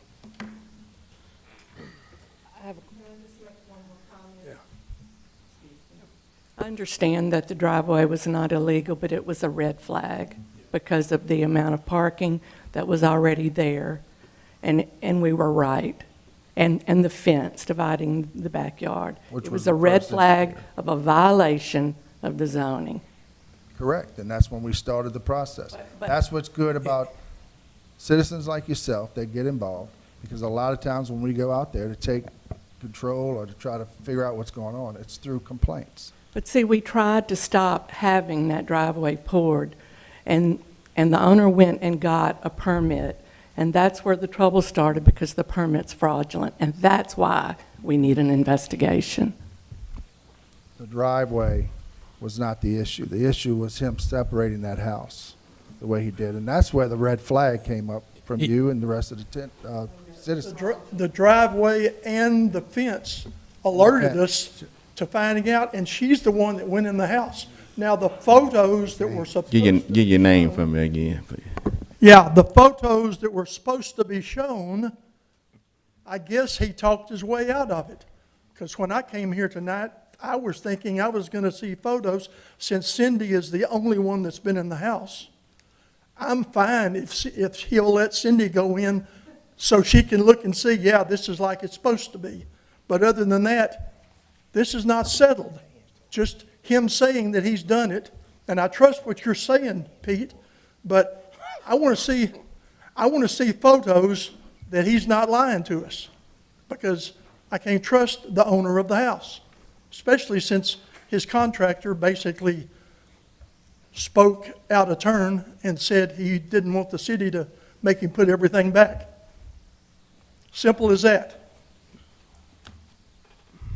I have kind of a procedural question. So you said that the scope of work was taken from the last time we talked about the scope of work. Correct. Which, when we originally passed the investigation, it was to open investigation to determine the scope at a later date. So, Andre, if I'm correct, that this would take 4 votes under the charter to approve. That's the under the first charter, question. yes. Okay. Also, since you took it from that meeting where I had pointed out that I had a lot of problems with the scope of work, I still have a lot of problems with the scope of work, as you've included in your engagement letter. As an attorney, I have a problem with your hourly rate. I'm concerned about how far down a rabbit hole we go. And I guess a bigger concern I have is the lack of experience in this area. I'm sure, I guess one thing is, I didn't know who you were till you answered the email last night, so I couldn't even place you by email until tonight when I see you that you were before us before. Correct. Representing Daryl Smith. And so I'm curious if you have done and vetted your conflict check, because he is now suing the city for that matter that you came before us. And so is that not a conflict? And have you ensured that that's not a conflict for which we're being sued over? With us in that The only representation we ever had for him was a limited engagement to come here and talk. So you're not involved in the lawsuit against the No city longer- no at all? involved in any way, shape, or form. Haven't, I think he's called us maybe once since and said if he ever came to the New Orleans area, he'd like to get lunch or something. It honestly, I think, was just one of those BS things that never even gonna happen, and we've never heard from him since. Okay. Particularly as to the scope of work, I've said from the beginning, if this is an investigation to figure out where our policies and procedures are failing us, why we're not implementing what we might already have on the books, what do we have on the books, I'm for that. Your scope of work contains a lot more than that. Particularly, I've already raised the problem where I don't want us reviewing retaliatory and discrimination in employees and things like that. We are not on a fact finding to help people sue the city. I'm not, but I know, but your scope of work That's looks not to meant be that way. A ferret out individual employees who are gonna sue the city and we would be telling them to or something. That was more of review the department, and that would be in the context of looking at all the personnel who were involved in these various decisions. Do you have any of the ones that left necessarily who were saying they were forced out for any reason? Right. But my point of bringing it up is it was taken from the last thing that I raised this issue, which was it said retaliatory termination. So if this was passed as it is, where you are only talking to 2 of the council people, I don't know what road this is going to lead us to. I have a problem with that because I think we need to be on the road of looking forward of how to fix the building department, not the road of looking back and see what everything's been done wrong. And to the A lot of perspective to that. right. A lot of it would be reporting back to you with the goal being, this is what we see with your planning department.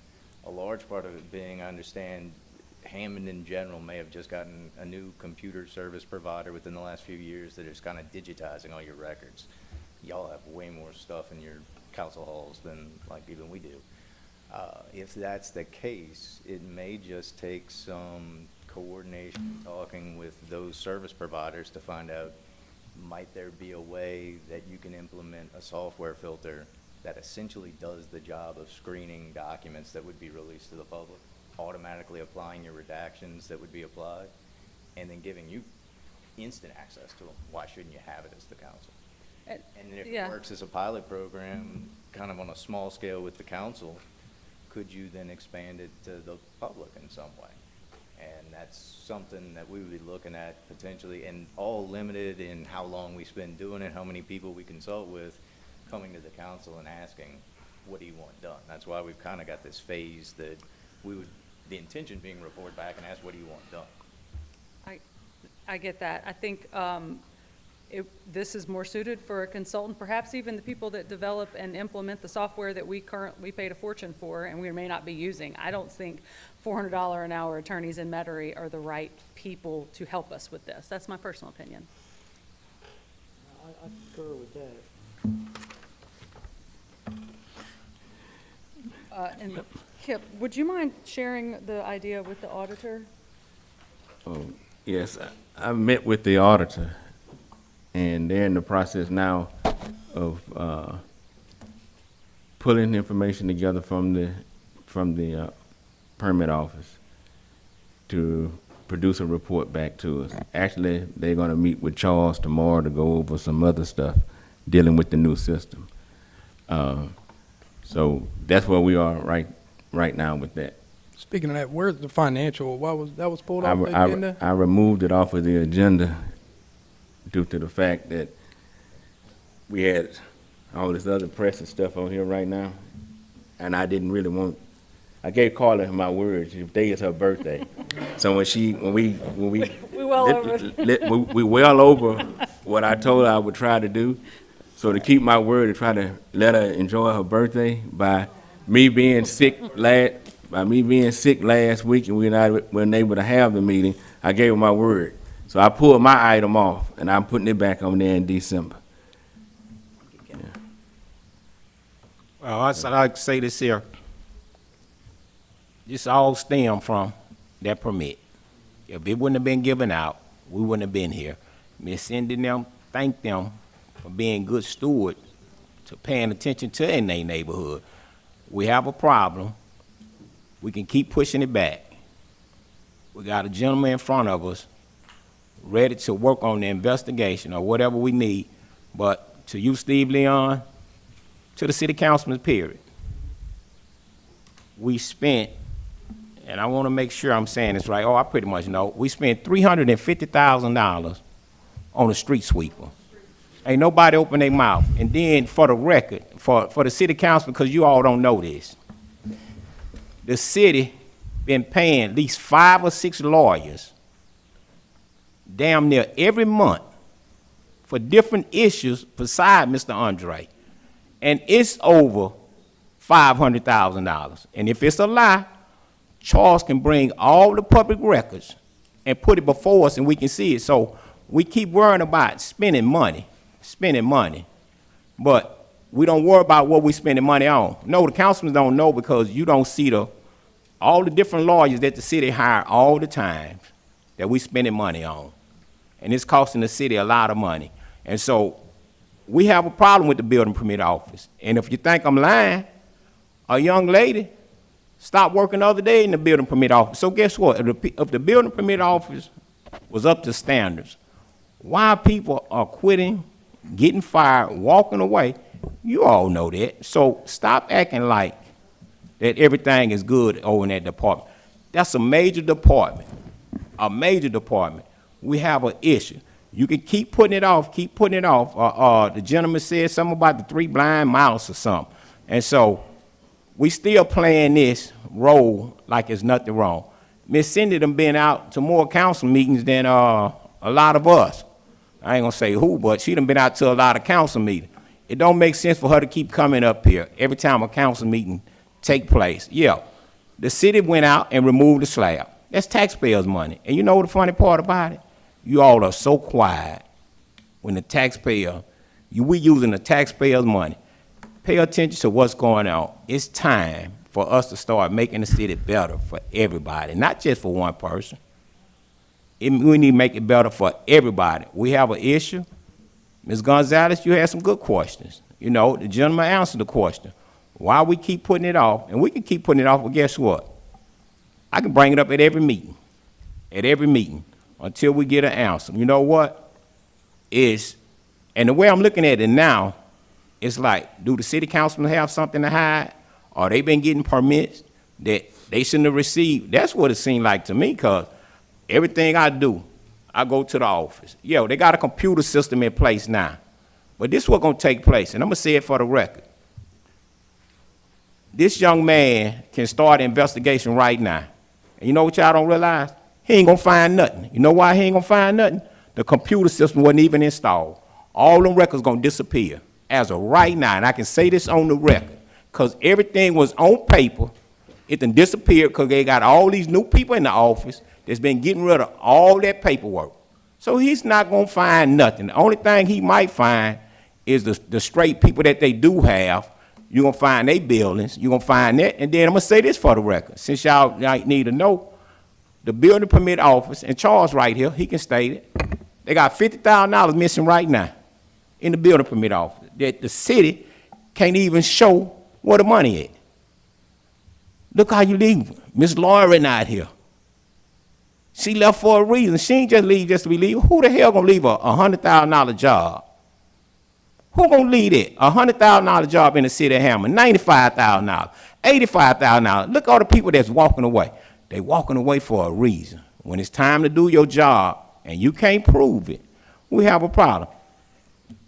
President Kip brought up the finance. I'm so glad, because guess what? All this will need to be investigated. The building permit office, the finance. I'm not gonna say these names again, but somehow the street committee keep telling me who's stealing the money. We have a problem. It's our job to protect the money. Why is always an issue when it comes to doing a simple investigation? If I was the mayor, you know what I would say? I recommend y'all do investigations, because I have nothing to hide. If the mayor hand ain't in it, he need to be the first one to holler. I have nothing to hide. Guess what? I want the city to be clean. The mayor pretty much pick everybody that work in the office. So if them all his people in the office and they ain't done nothing wrong, well, yes, sir. I recommend the city councilman do a cleaning over there to check it out to make sure his records still stay clean with the city. So the mayor need to start stating that first. not the city councilman going back and forth with none. Charles, if you don't have a problem, okay, you owe the administration now. Guess what? I recommend that too. See, when the leadership speak up first, then the city councilman pretty much follow behind. But when the leadership putting their head down, lower than the chair, well, we got an issue. I do have an issue because I know it's a lot of problems in that office. They probably don't know, because guess what? They might not do business over there. But for the ones that do business over there, it's a problem. So if we have nothing to hide, and Andre, you here, if we have nothing to hide, why you shouldn't be saying, well, I recommend that you all do an investigation. Since we got a good mayor, since we got a good lawyer, since we got a good administration. So if all you all are good, y'all need to say it first. But by y'all being so quiet, well, it make it seem like we do have something to hide. I recommend you follow up with the auditors who are trained in auditing and follow up with that, and see what they come up with, and look at these, and look at the 1101 building permit on Villa West. Ask them to look at that one particularly. Look at those files, look and see what's there. If you find there's a systemic problem on the ones, they're auditors, they're trained, they know how to do random sampling. And if you find a systemic problem, you'll get their report, it'll be a public report, and then you determine if there's something that would jump off of that. That's my recommendation. And that's what the leadership suggested to Kip. And I'm so glad y'all said that. And it's the street now. The street committee told me the auditor, the one that the Hammond been using all the while, somehow they friends with somebody that deal with the city. So you know what? That's where the problems come in at. Everybody that work for the city, everybody that get contracts with the city, and I'm not mad. We supposed to get family and friends, but you get family and friends that gonna do their job professionally, do the job the correct way. You know, an auditor not gonna put their name on something, and it's not right. But if you hiding information, because I sit here and say it in front of the public. Charles, he know, Mr. Mayor know, a public record request. I want to see this account. I want to see this account. I want to see that account. How many of them that actually came to me that I received? They had a big stacks of checks missing. Charles know, they all in here. And somehow they was all avoided, but it was so much stuff on there, why these checks avoid? And I'm saying this here because you know what? When you start digging, and that's with anything, something gonna come up and it's not gonna be right. So the city councilman, you all need to start asking for stuff, and you'll find out. $400. We worried about how much he charge an hour. I'm gonna say this here for the record. How much we paying Robert Morgan an hour, a consultant? How much we paying him an hour? Charles, I'm asking you. You sit here, I'm gonna tell you, don't tell a lie, because I got the paper, so if you don't know, say you don't know, but don't tell a lie. That's what I just said, I don't know. You don't know. Mr. Mayor, how much we paying Robert Morgan an hour? It's no secret now. It's taxpayers' dollars. How much we paying Robert Morgan an hour? It's no. If you know, 175, what is it? Come on, Mr. Mayor. How much we paying him an hour? I'm asking you, you said you know you got the information. That's why when you ask us information and we're in the office, we can give you that information right away. When you come here and you do this, obviously we need to look it up, what the agreement is. It's public. Whatever the average is in the market. Okay, now that we're talking, Dana did some research for public to see how much to pay certain people. That was a $17,000 check that was wrote, the check on salaries, how much to pay certain ones. So see, when we talking, worried about wasting city money, you all don't know how much money being wasted that we don't know nothing about. Mr. Mayor, I know how much it is. It's $125. I just thought maybe you would tell the truth on something. And I'm not trying to pick on you or nothing, but I'm tired of going back and forth over when it's time to do an investigation. So you know what? I'm gonna start from this point on, I'm gonna start calling out numbers where the city will know how much money is being spent on this person, that person. I don't even know if it's against the law for me to say their name, but it's public information, so it better not be against the law. So I'm gonna start saying how much this person make, how much the building permit office. You know how much money we put in that account for the building permit office? Yeah, they got over $800-some thousand in the account, and guess what? We don't even know nothing about it. If not $200-some thousand, it's a problem. The building permit office shouldn't be collecting no money. whatsoever. That's why the $50,000 is missing. I wanted to say 100, but I ain't want to tell no lie. Somebody go and find out the truth. But they got a $50,000 missing in the building permit office right now that nobody can find records on. And you know what? The record's gonna disappear because it's on a piece of paper, not in the computer, not with the clouds, where we supposed to keep out everything. Yeah, Mr. Andre, I'm glad you're looking at me. But we have an issue, Ms. Gonzalez, Mr. Steve, Mr. Kip, Mr. Sam, we have an issue. It's just an investigation. We don't have nothing to hide, huh? It's all public information. Do the investigation and see what come out of it. And if something bad come out of it, do what we always do. Slap them on the hand and say, please don't do that again. I'm not disagreeing with you, Councilman Wells, or anybody that's in here. Something has to be done in looking at this issue. Just like the lady from the police department was stating, she had just seen this, the report. My only concern is, I just got this when I got here, and I want to be able to go through it thoroughly where I can make a proper decision on it. That's just me. I can't speak for nobody else. Well, this is based off the scope that was presented at the other meeting prior, and you know, we can keep pushing it off just like the count, the financials. We did that 2 years ago. I passed that resolution, and it wasn't an ordinance, so it wasn't enforced, so the city didn't present any of them. You've been talking about it, bringing it up every meeting. Hadn't seen one financial report yet, over and over and over. So at the end of the day, we can keep pushing it off, ignoring the fact. You can write it, read it, write it 20 different ways. At the end of the day, there's a problem in the permitting office. There's facts. There's a fraudulent signature came out of it. Doesn't matter if it's pulled up or not. They were notified, and you want to say saving money, should have saved money and not have allowed it to happen in the first place. So now here we are. So now it makes think, what else is going on that we don't know about that has been going on since it was done so bold and like no big deal. And then now half the people weren't even there that was in that department whenever it happened. So it's in my district. There's a problem there that it happened, and I'm sure it's in everybody's district, but I know for a fact it's right there in mine. And that's y'all's opinion. Y'all don't think an investigation need to be done? Hey, that's your opinion. You know, I mean, I don't think group homes need to go in neighborhoods that are protected and restricted. Steve, you think they have no problem with that. That's fine. That's your opinion. And I respect that, and that's fine. That's what I said. But that's what you Don't did. put words in my mouth. You No, did you're that. putting words in my mouth. Did you Don't put not? Did words you not in my mouth. support that in the back? Don't put Did words that in not my mouth. support that in the back? You early about this. What? Did you not support that in the back? Support what? About the group home in your neighborhood? That wasn't allowed. I You supported it. I supported didn't put that it. It was on because record. the law. It was That's on a record. different story. It was on record. Yeah, it was on record. Okay, yeah, that's what I'm talking about. The facts. Support it. It did the And facts. And lose your attitude. A lot of people. And lose your that support- attitude with me. A lot of when you talk to me, lose your attitude. Okay. Go ahead, move on. Page. You can talk to me whenever you want outside if you like. You always got something to say when it's right, Steve. I tell you. But go ahead. Go ahead, Sam. Yeah. So, but anyway.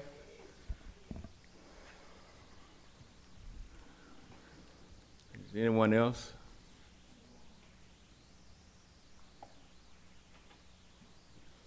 If you have a person, think about it, the city planner, not anybody, a city planner, come up and say, you need to do an investigation.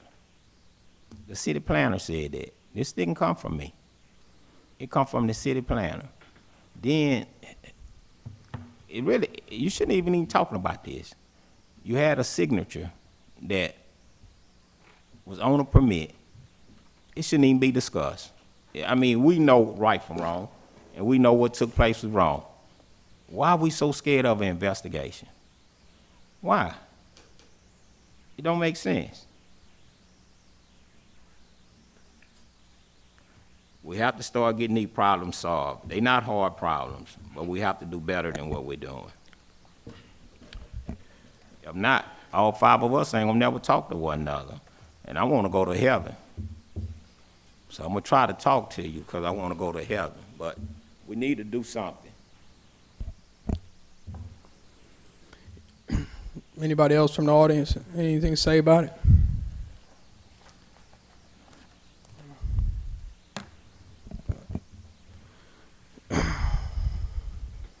Barry, you have anything else to say? I'm open for any questions you may have as to the, kind of the president's questions about the scope and how it would work. The way we looked at it was your initial resolution approving this investigation that the council actually approved unanimously does provide a scope in that it provides that there will be an investigation into the buildings department. There's your scope of the investigation. You're now providing particulars to your hired investigators, essentially. We looked at the meeting resolution you sent us that I believe the council voted on 3-2 that gave a more particular set of instructions about things you wanted looked into. That's where this time frame of August 27, 2021 through November 27, 2024 came from. At any time, the council Can modify it. and modify any of that and say, this, once you've reported back, I believe you said there was a former city planner that you think that would be a good place to start, essentially. If that person reports back, well, here's our notebook that gives the outline of this whole big thing. We come back to you with a preliminary report, essentially, right then and say, hey, based on what we've already discovered, this is where we think this should be directed, and then the council advises, how do you want this to proceed? And you have to have a scope, and there's not going to be an open checkbook just like in the past when we've done an investigation in the past. You got to have discussion, and it might be modified several times throughout the start. So. Well, let me ask this. The council can terminate us. So Yeah. if it looks like this isn't something that there's nothing coming of it, it doesn't, the auditors come back and say something you feel as a council there's no longer an issue to investigate, terminate the agreement at that point. So let me ask this question. Along with what the auditors are looking at now, how would we go about that process? What do you mean? What the auditors are actually doing right now as we speak? Well, frankly, I can't really speak to what the auditors are doing because I have no idea what they're doing. They're look what they were going to do and what they're going to produce for you. They're looking at transactions like right here up under A, up under the scope of work. They're examining all transactions.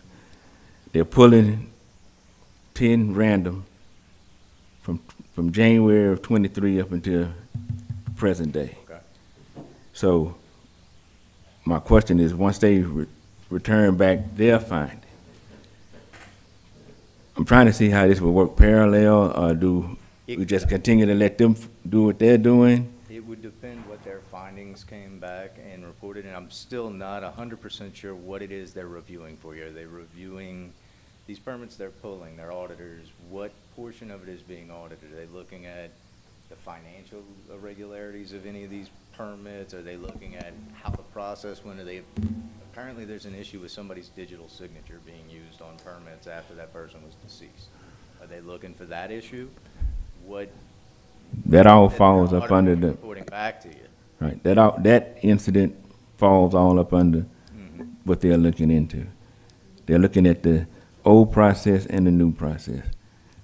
They're gonna go in and pull 10 random for each month, how the process went, how it was done, even the financial part of it.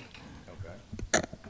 That particular item will fall up under that time frame. Well, I mean, we got an issue right now, Kip, that would like literally timeline. This should have never happened. We sent it stopped. It was in the center. So we need to figure out what happened on that and why did that happen and why did it keep going on and continue when it was notified. We don't need auditors, if they find that whatever, we have a problem there as in like it happened when it was notified and therefore what else happened? The auditor and having legal services, a professional legal service investigating to see what the actual root of and why did that happen and what's going on and what else is going on, to me are two different, they go hand in hand. It may be some auditing thing that find out that they're missing money or there's appropriating different things inaccurately, but at the end of the day, the incident right here that happened was a red flag, and then the guy who worked for the city came up here at the last meeting. It's been going on for so long, but came up here, said that there is a need in investigation. I don't know why he would come up here and say that, but to me it seemed pretty serious. So therefore, then there's other issues. It's been going on and it's not just this. It's been going on since we've been up here. Several issues. There's so many of them. The airport, got a building being built on land that didn't even have a lease in place. You know, I mean, it's got a permit to build it, which, you know, I'm glad he did build it, but I mean, it's, you know, there's proper ways and procedures. I mean, that's, you know, it continues to happen. So what's next? I mean, that's just his, you know, that's my opinion. Hey, Mr. Barry, let me ask you something. I think this is what everybody afraid of. What's that? Once you do this, you ain't gonna put nobody in jail, huh? I have no power to put anybody. I think that's what they're afraid of. Yeah, ain't nobody gonna go to jail. Well, I'm not gonna put anybody. Yeah, I that's. can't prosecute anybody. Yeah, I think that's what they're afraid of. Somebody might go to jail. We would report back to the council if we found something we believe to be criminal. You would just get a report that says, these activities that we have this evidence of, we believe violates these laws. Here it is, do what you will with it.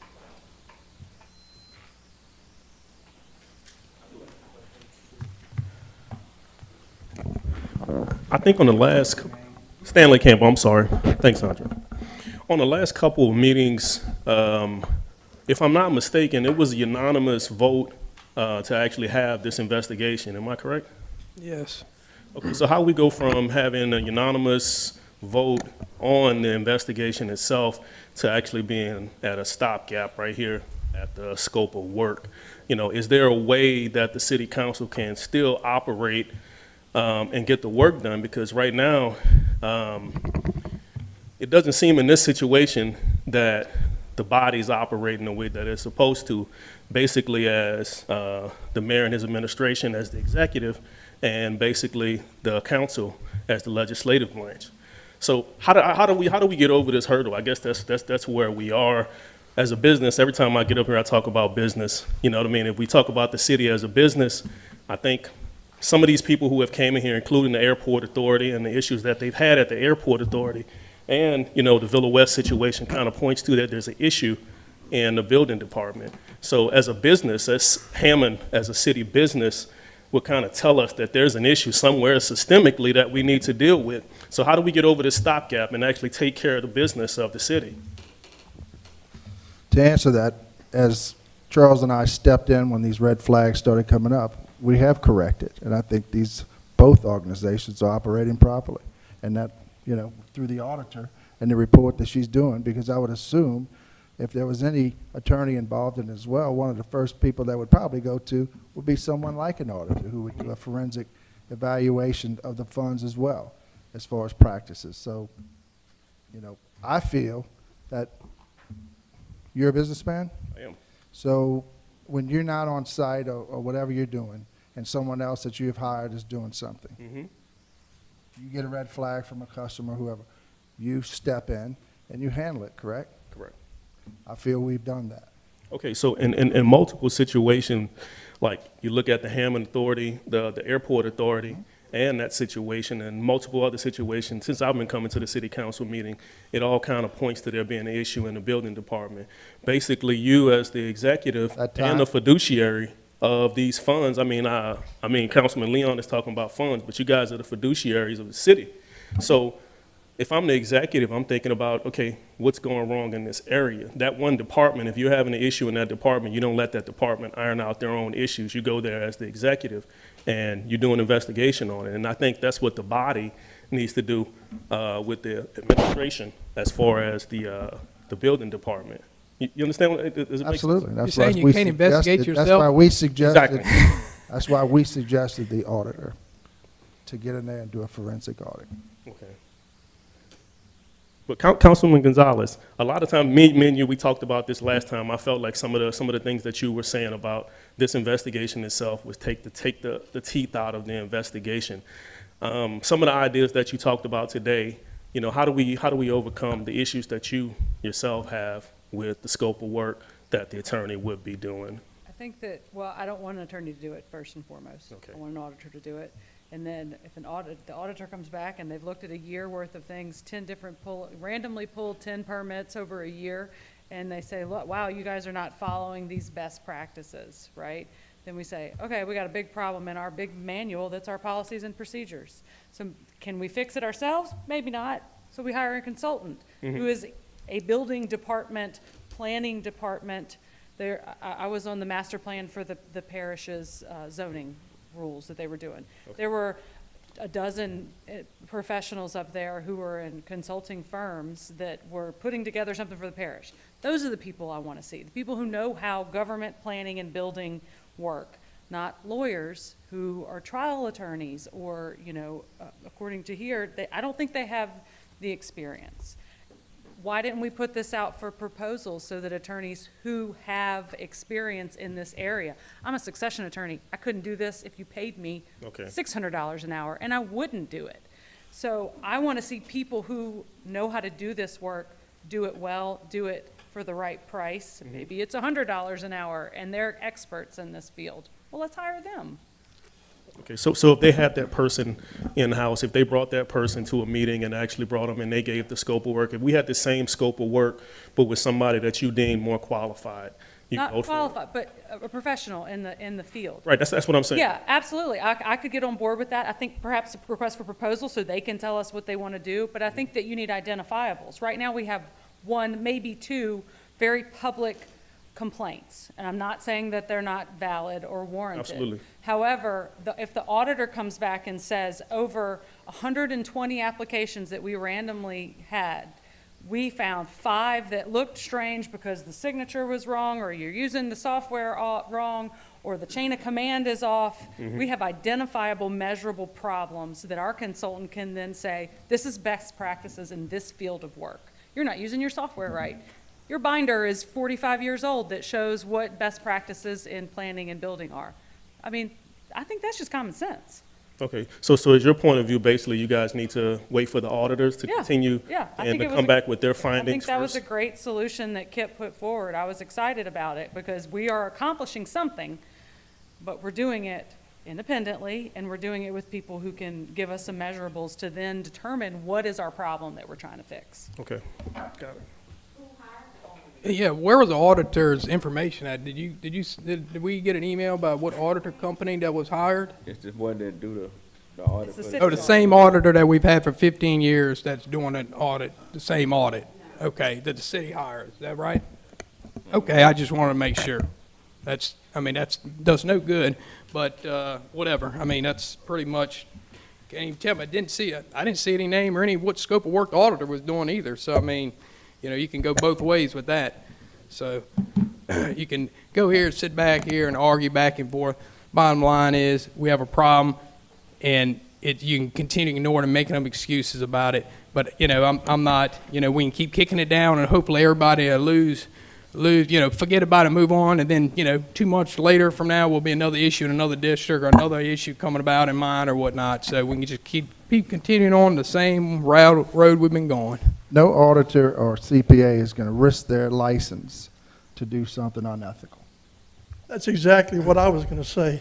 An auditor, is the auditor city, or it's an outside auditor? No, it's the same one that we've been using. Same one we've been using. I haven't seen the scope of the work either. Okay. So. Who answers to the state? I'm okay with an auditor if they look at it and they find everything is hunky-dory and fine and no problems. But if they find something, I would expect them to do something, or I would expect the city, I would expect you 5 to do something to get something straight on that.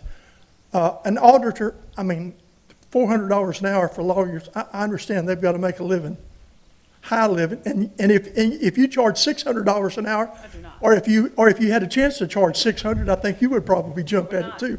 But anyway, I think an auditor, that's kind of like you start off on the bottom scale to try to figure out what's wrong, because that's auditing something, to me, seems like the normal way of doing it. But I would have a problem if the auditor is associated with a city. It should have been an outside auditor. Exactly. It isn't? Okay, then I'm fine. Well, it's outside auditor, but it's the same one the city hires to do their auditing all year round for the last. But it's not a city employee. No, it's not a city employee. It's another audit, yeah. But I mean, nobody knows the scope of the work. I mean, I haven't seen the scope of the work. Okay, Yeah, who knows, yeah. I'm okay with that. Yeah. Barry, you have anything to say, the difference between the auditor or anything with you would provide or no? One thing to address on the particular issue of a permit or permits being signed by a dead man, seems like a real easy thing to start the investigation off on our end would be You give us subpoena power, we subpoena the Department of Public Records to produce every permit signed by that guy after the date of his death. We should get a big stack. If it only happened once, we should get one. See what comes back, and then go from there. One of us could ask for that, and then it can be given to us. I don't understand. I mean, hey, Charles, tomorrow, can you send me everything that was signed by Pete Lentini's name after he died? Yeah. Thank you. Well, anyway, well, I see where the attitude is on that, but I mean, I'm gonna make a motion. I'm gonna make a motion to approve the hiring the attorney to the motion on the table. I make a motion to hire the firm that proposed the scope of work back to us to start the investigation on the building permit office, Hammond. Second.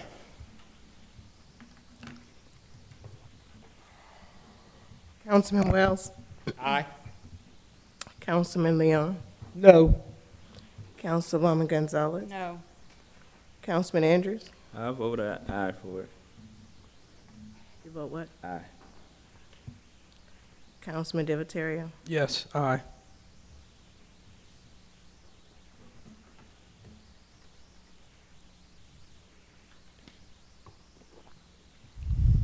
Charles, when you meet with the auditor tomorrow, have her go ahead and send the email over of everything we discussed, so it'll be ironed out, and I can send it to everyone. To everybody, huh? Yeah, that's what I send it to everybody. Yeah. Is it possible to get a copy of the ordinance that states that it has to be a 4-to-1 vote? Because It's the charter, but yes, yeah. Okay.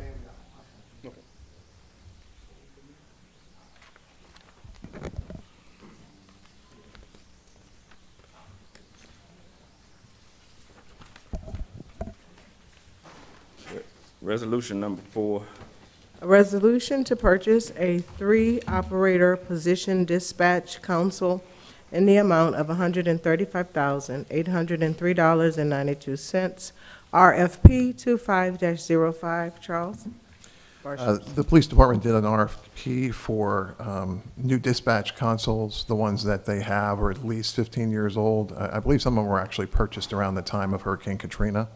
Parts are virtually impossible to find. I think they actually replaced one of them recently with one that the fire department had been using that was a spare. There were 3 bidders. The low bid was from Service Communications in the amount of $135,803.92. It would be funded from the police millage. We're asking the council to approve that this afternoon. Anyone from the public on this item? It was not the afternoon, Charles.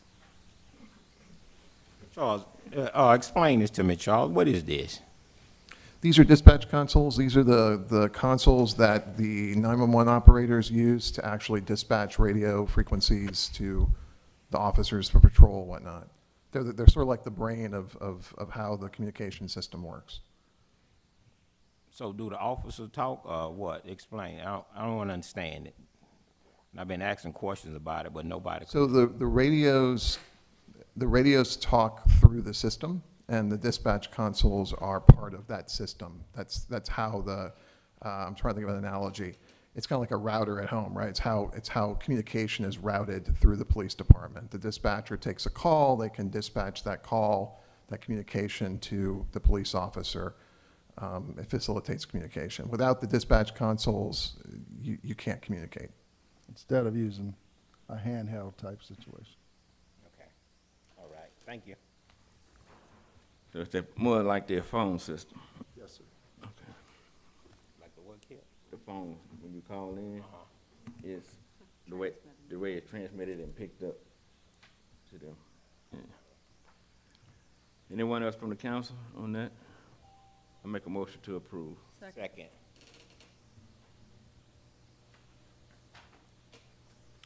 Councilman Andrews. Aye. Councilwoman Gonzalez. Aye. Councilman Leon. Aye. Councilman Wells. Aye. Councilman Divatario. Resolution number 5. A resolution updating the City of Hammond's Citizens Participation Plan for the Community Development Block Grant Program. Charles Barshers.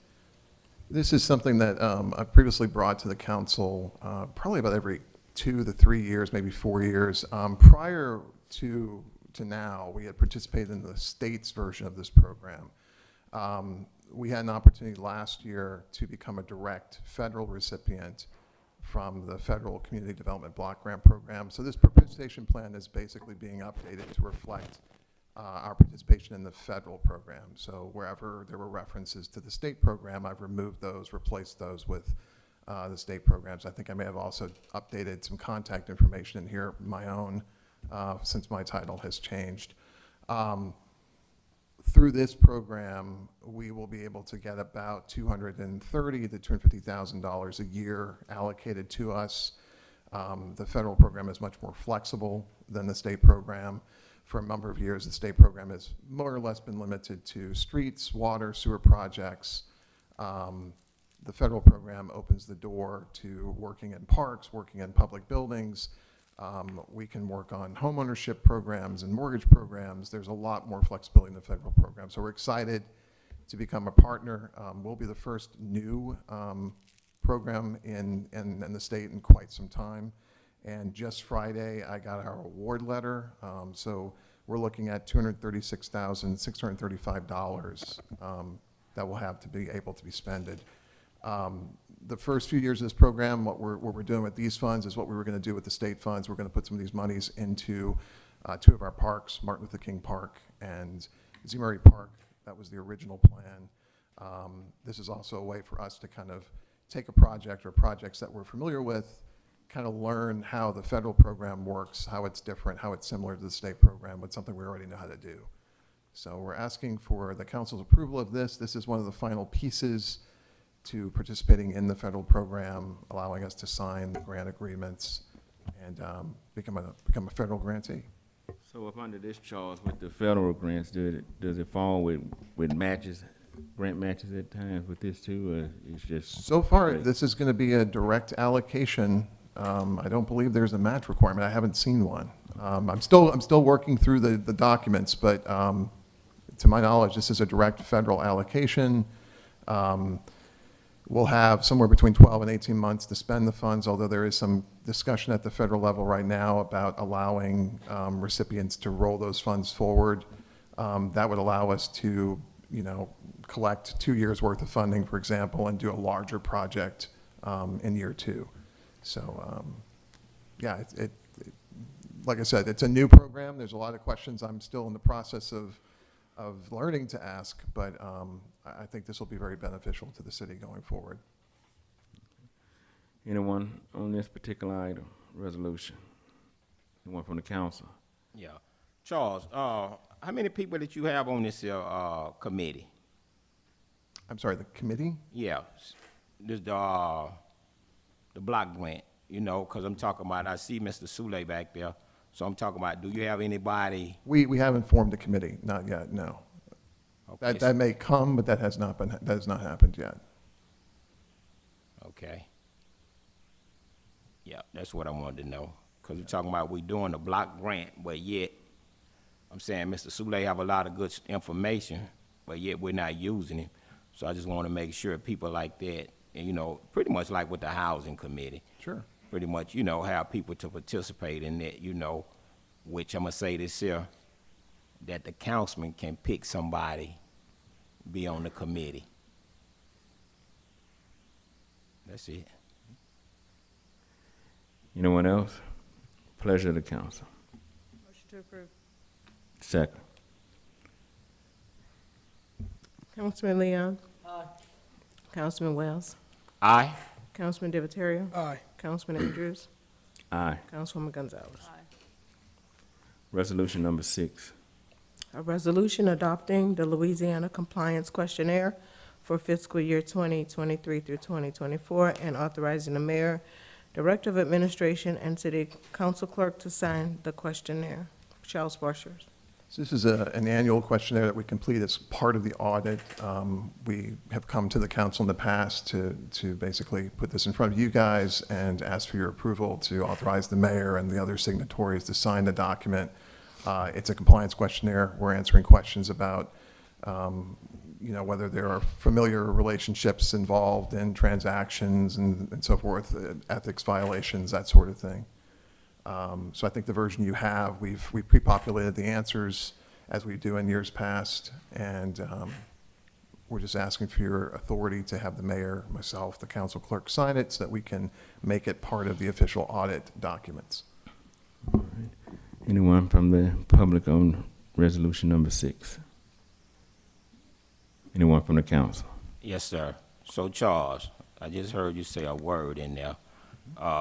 Explain this to me again, please. This is the annual compliance questionnaire that we're required to complete as part of the audit. We're asked questions about how the city conducts business to ensure that we're doing things ethically and we're not violating any state or federal laws. And this is made part of the audit document that is submitted to the Louisiana Legislative Auditor. And what the auditor do?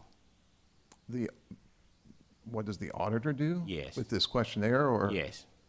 This will be part of the audit, so they're going to test some of the responses that we've answered in the questionnaire. So do this have to deal with anything dealing with finance?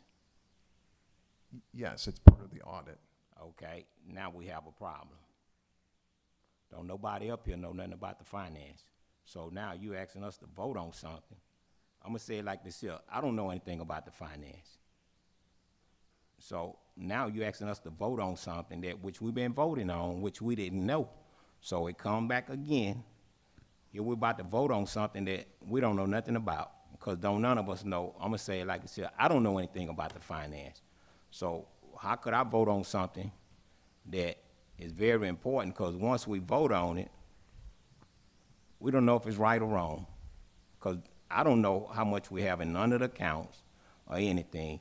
So you see what you're asking us to do, and Sam been asking for 2 years, can we get a copy? Can we get a copy? It goes right back to everything we've been talking about tonight. We done ran into a problem. Andre, could you help me out on this here, please? Yes, sir. So what you would be doing is just allowing the mayor and the council clerk to answer the questions. They're not asking you for the answers. You're just saying the mayor is authorized and the council clerk is authorized on behalf of the city to answer these questions. So they're not asking Devon Wells to say how much money. So it's not on you, Councilman. You're just saying the mayor on behalf of the city can answer the questions. Okay. And to build on what Andre just said, some of what the auditor does is what's called internal control testing. They look at policies and procedures that are in place at the city that have to do with all sorts of things, how we operate certain departments, but also how they directly impact the budget, right? So the financial report, the audit that is published every year in December gives you a snapshot that the auditor has taken of where we are financially. Have we complied with all of our internal policies and procedures, our internal controls with state law, with federal law? They're in the process right now of doing a single audit, which is a special audit for all of our grant programs, our federal grant programs. All of that will be in the audit document, the financial report that is presented to this council in December, usually, and then submitted to the legislative auditor shortly thereafter. And this is part of that.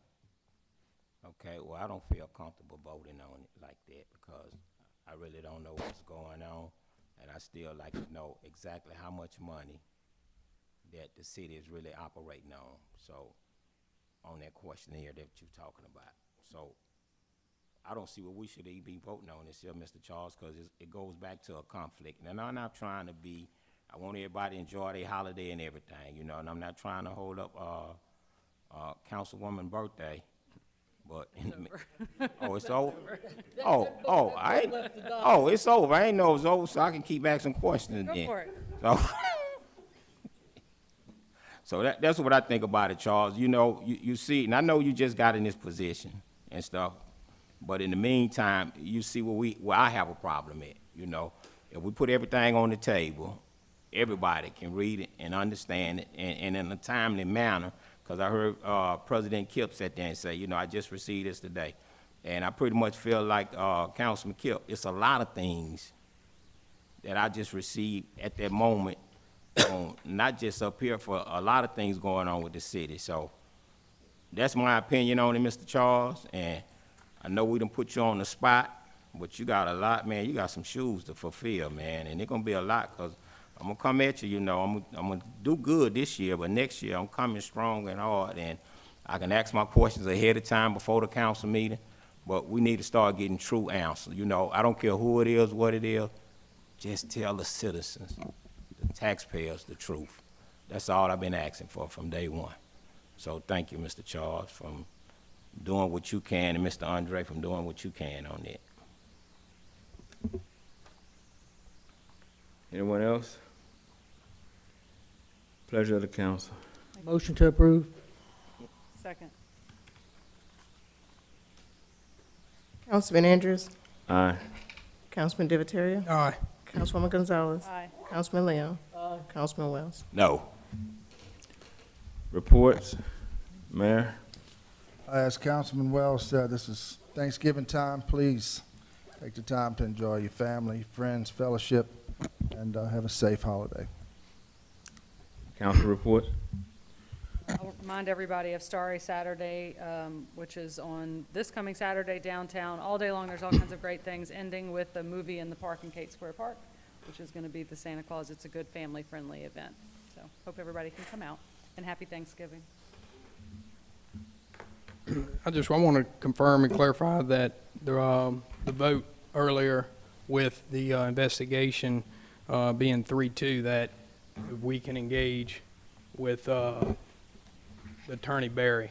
Well, it requires 4 votes. It Well, requires 2/3. Professional service, though, hiring, and then the scope of work, which, you know, Barry, if you can speak on this, I don't know, but judged by what you've seen, are you able to be engaged in that or not?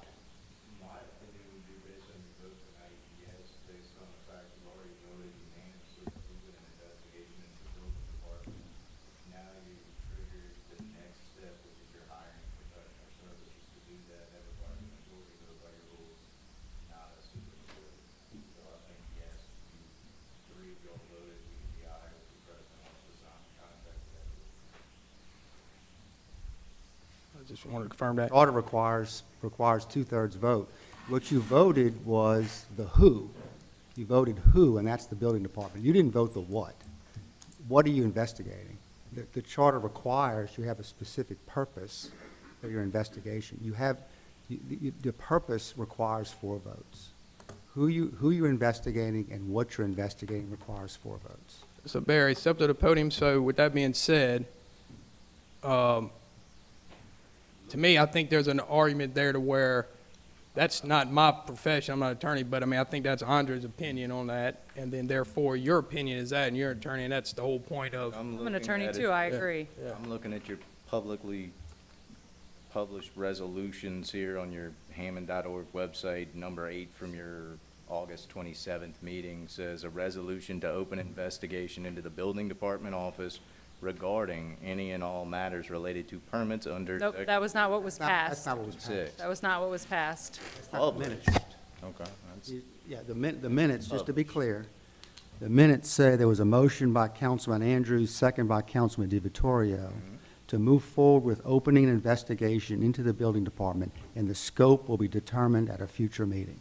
Then they need to determine their scope. At the as future well. meeting, yes. And the scope required by the charter must be for specific purpose, requires 2/3 vote. So it seems like you can hire someone, you could actually hire us, but you can't really say what the scope of our job is until 4 of you could agree to it. So you could hire us, but you can't scope the work until 4 of you can agree to it. If you didn't at the last meeting. It would be building department, but you haven't specified what was in the building department.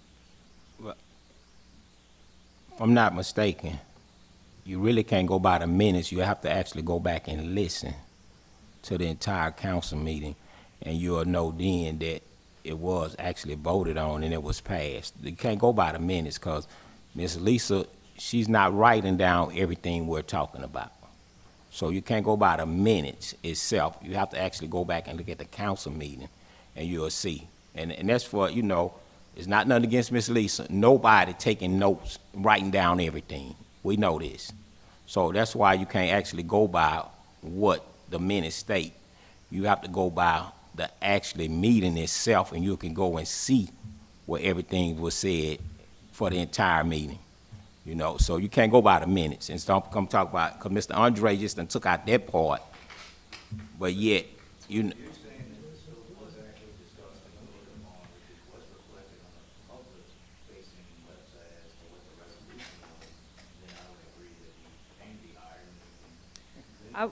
I'd suggest that you go watch the video, because I said in that meeting, and I have listened to it, that I was not okay with what that resolution said as towards the scope, because I wanted a forward-facing investigation and not a back-facing investigation.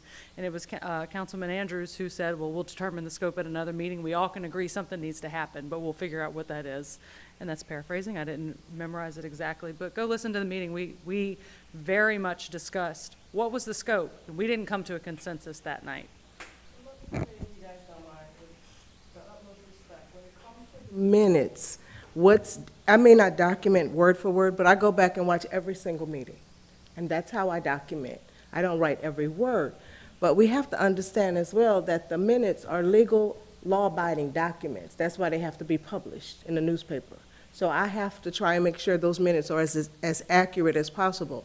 So what he read in the minutes is how it went. It was a lot of conversation, but the final result was that. What you look to is the motion and the second, and then the vote. There's lots of discussions at meetings, but what the official action is the motion and the second and the vote.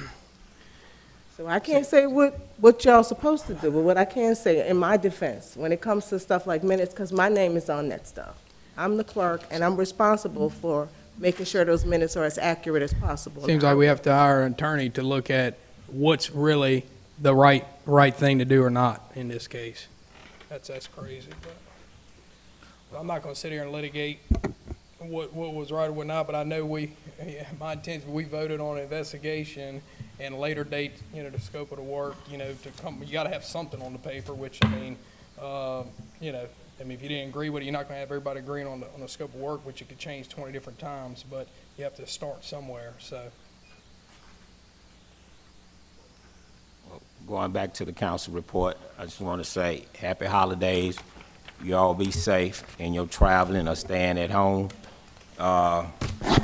Be safe. A lot of things taking place.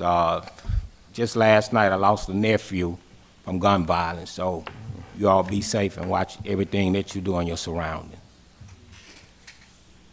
And again, I wish everybody a happy Thanksgiving with you and your families, because we truly, with everything that's going on in our society and around us, we still have a lot to be thankful for.